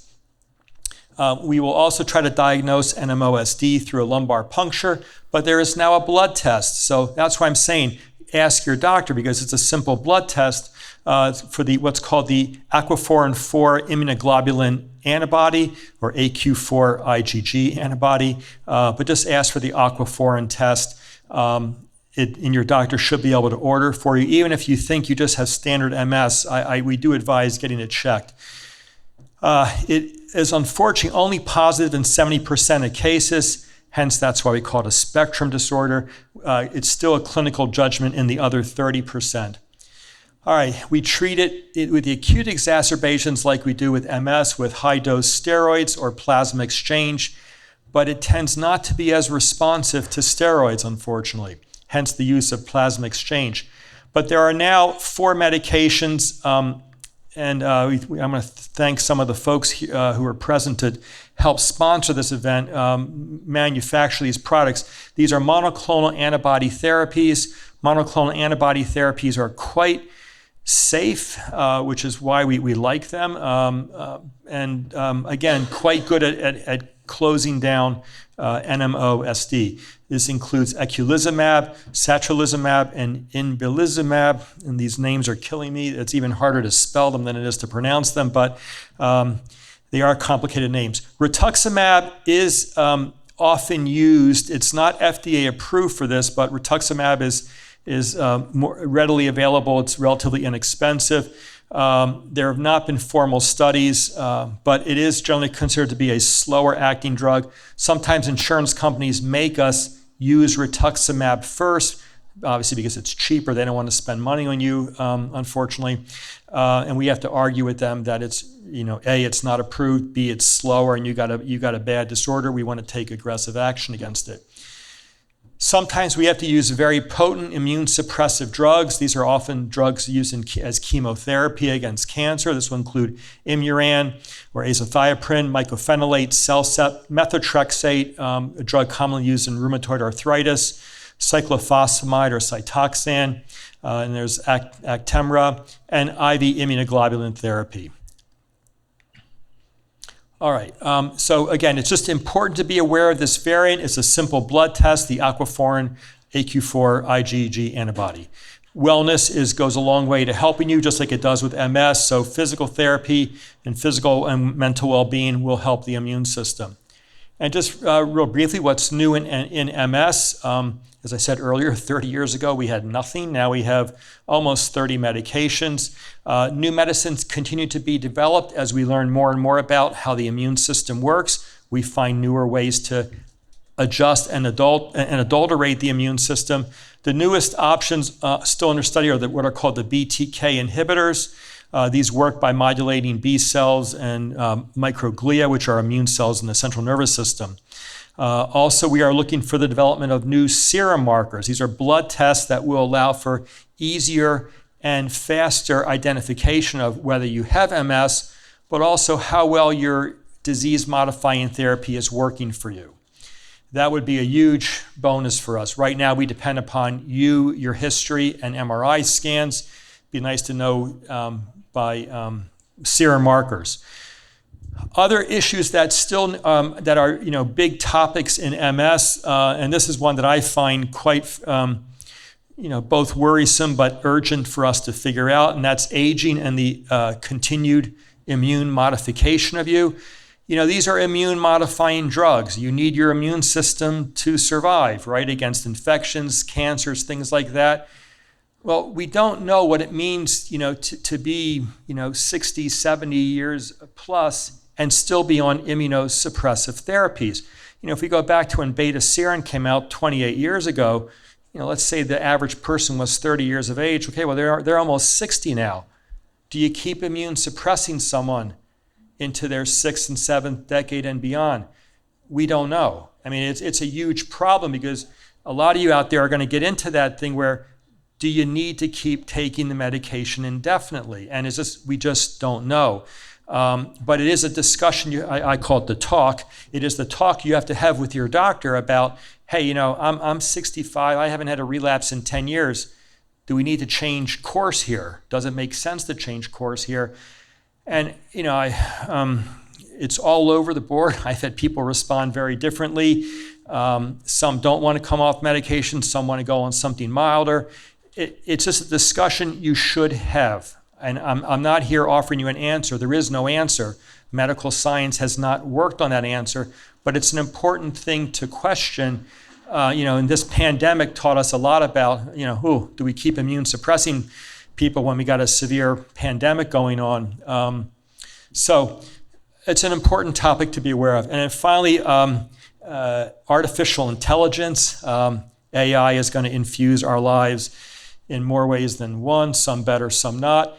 But there's some new AI technology being developed in MRI imaging analysis that is quite stunning. And there's actually at the National Neuroradiology Association meeting, which will be here in Chicago at the end of the month.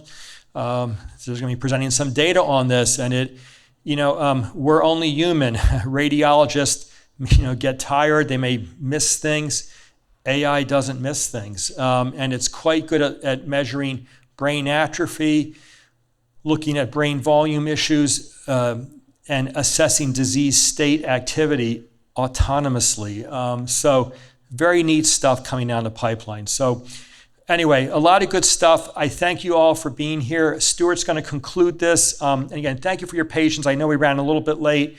And again, any thoughts and ideas, I would love to be able to do this again next year and bring some new speakers for you guys. Give us some topics you'd like to hear about, and we'll be happy to oblige and get you someone to help address and answer those questions you need answered.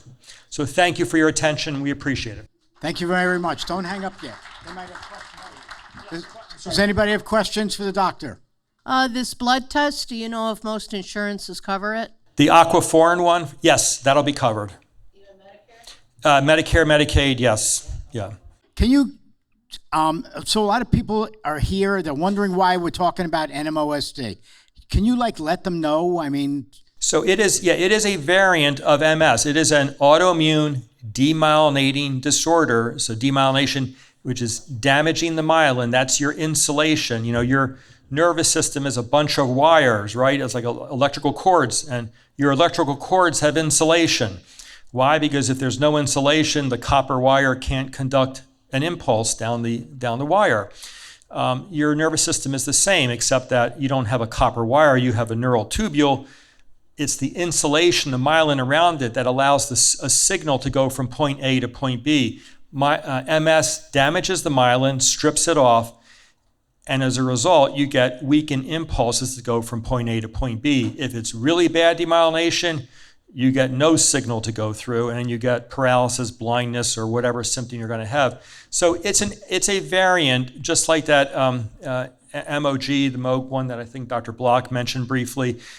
I always used to say, show me 100 MS people, I'll show you 100 different versions of MS. MS should be thought of as a spectrum as well. You're not all the same. It affects each of you differently. And that's why, there is no cookbook recipe for each of you. MS has to be handled individually. You're not an assembly line person here, right? You are an individual. Your MS is going to be different from the next person. So, so that's just it. It's just a variant. But what's important now is we have 3 therapies specifically targeting, 4 if you include rituximab, specifically targeting NMO. So that's why it's important to ask your doctor, especially if you've had previous evidence of spinal cord lesions, you absolutely should have this blood test done. Okay? Thank you. I hope that answers it. Yes. Next question over here. Do you have any opinion on red light therapy in regards to MS symptoms? So there are different phototherapy approaches, I think is what you're asking, but I don't have enough evidence on that. Certainly it's not a harmful thing. Does it help? I don't know. I don't know. And again, there are people out there who will say they benefited from that. And, I don't poo-poo anything. If someone says it works, I will honestly believe them. And just as an example, once I had the photographer at my hospital in Detroit came to me. He had a tremor. That sucks if you're a photographer, right? Because he's got to do the photos during the surgeries, and the camera was shaking. And I tried all the medications, and of course they all made him tired or they didn't work. And then he didn't follow up. And then like 8 months later, he shows up in my office again. He goes, "See? So no tremor." So I naively said, "Oh, which medicine did I give you that was the one that worked?" And he said, "No meds." And I just stood there, stupefied, and I said, "Okay, what happened?" He goes, "Acupuncture." I'm like, "Really?" Gosh darn it. Yeah. And so now when I have people with tremor, I send them to acupuncturists, and it doesn't work for everyone. But this guy went on to become the head of photography for the whole health system there, the Beaumont Health System in Michigan. I was, again, if it works, run with it. You'll probably will never see hard science on this kind of stuff, but if it works, run with it. Okay, next question here. Yes, I've been reading, and I'd like to know what you think of this, if you've read this, that Cornell University has been doing a lot of studying on our gut and the infections in our gut. And they have found that there's toxin with B, that also with the Epstein virus, if you get Epstein virus also, has a link to MS. Do you have any news that might be a possible remedy for many people with MS? Yeah, so I know Dr. Block and and Megan Weigel kind of went over this, but the answer is yes, there's this new evidence that this Clostridium version profundus creates a toxin that increases your risk for MS. And what I wanted to say, but Dr. Block had to leave on. You guys have heard of Guillain-Barré syndrome or the swine flu? Yes. So there's another Clostridium species called Clostridium difficile that, if you get that, can cause a very aggressive version of Guillain-Barré. And that's Guillain-Barré is another autoimmune disease, but it's an autoimmune disease of your peripheral nerves, not your central nerves. So the answer is here we now have 2 examples of autoimmune diseases caused by different versions of this one bacterium. Yeah, it all makes sense. Your gut, from the mouth on down through the backside, is a huge organ. It's a lot of surface area, and it is the largest immune organ in your body. We think of our gut as our food processing, apparatus to get nutrition. Oh, it's also the immune processing area. So which is why I raised the question of processed food and food allergies, because where does the food go? It goes into your gut, right? And I think that's why we now see so many food allergies. It's because of how we are processing our food and feeding it to our kids. So it makes complete sense. I don't think there will ever be one thing that causes MS. I think it's going to be multiple things, viral basis, foodborne basis, and I think unfortunately also what we put into our air and water, and you've seen, this year has been a disaster with train derailments and other factories catching on fire. It is not good what we do to our air, food, and land. Thank you. Last question from online asked if, regarding the NMOSD, if people with MS should have their children tested for the blood test for NMOSD. So it'll probably be, it's a good question. It'll probably not be possible because insurance probably will not pay for that, because that individual will not have any symptoms to justify an expensive blood test. So it's an insightful question for the online person who asked that lovely question. I think in the future, it would be lovely to identify people before they became symptomatic, right? I mean, it makes sense, but it's not how insurance companies work here. But it's a great question. But no, I don't think it would slide by the insurance because you'd have to have some symptomatology to justify it. Thank you. The last question, not question, sort of question. Have you heard of icometrics with what they're doing for the imaging of the MRIs? That is who is going to be presenting this data on Perfect. AI. We're going to be doing MRI. work with them. So Oh, awesome. That's right. Yeah, great That's right. technology. Yes, awesome. Yes. Yeah, awesome. Good. All right, Thank you, great. Stuart. Thank you very much for everything. Thank you, folks.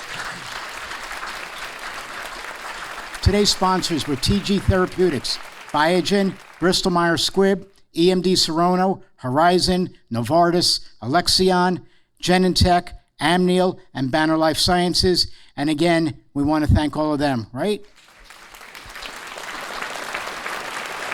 Also, the person who created this whole thing, Mindy. I'm going to say goodbye to you all right? Have a good one. Thank you.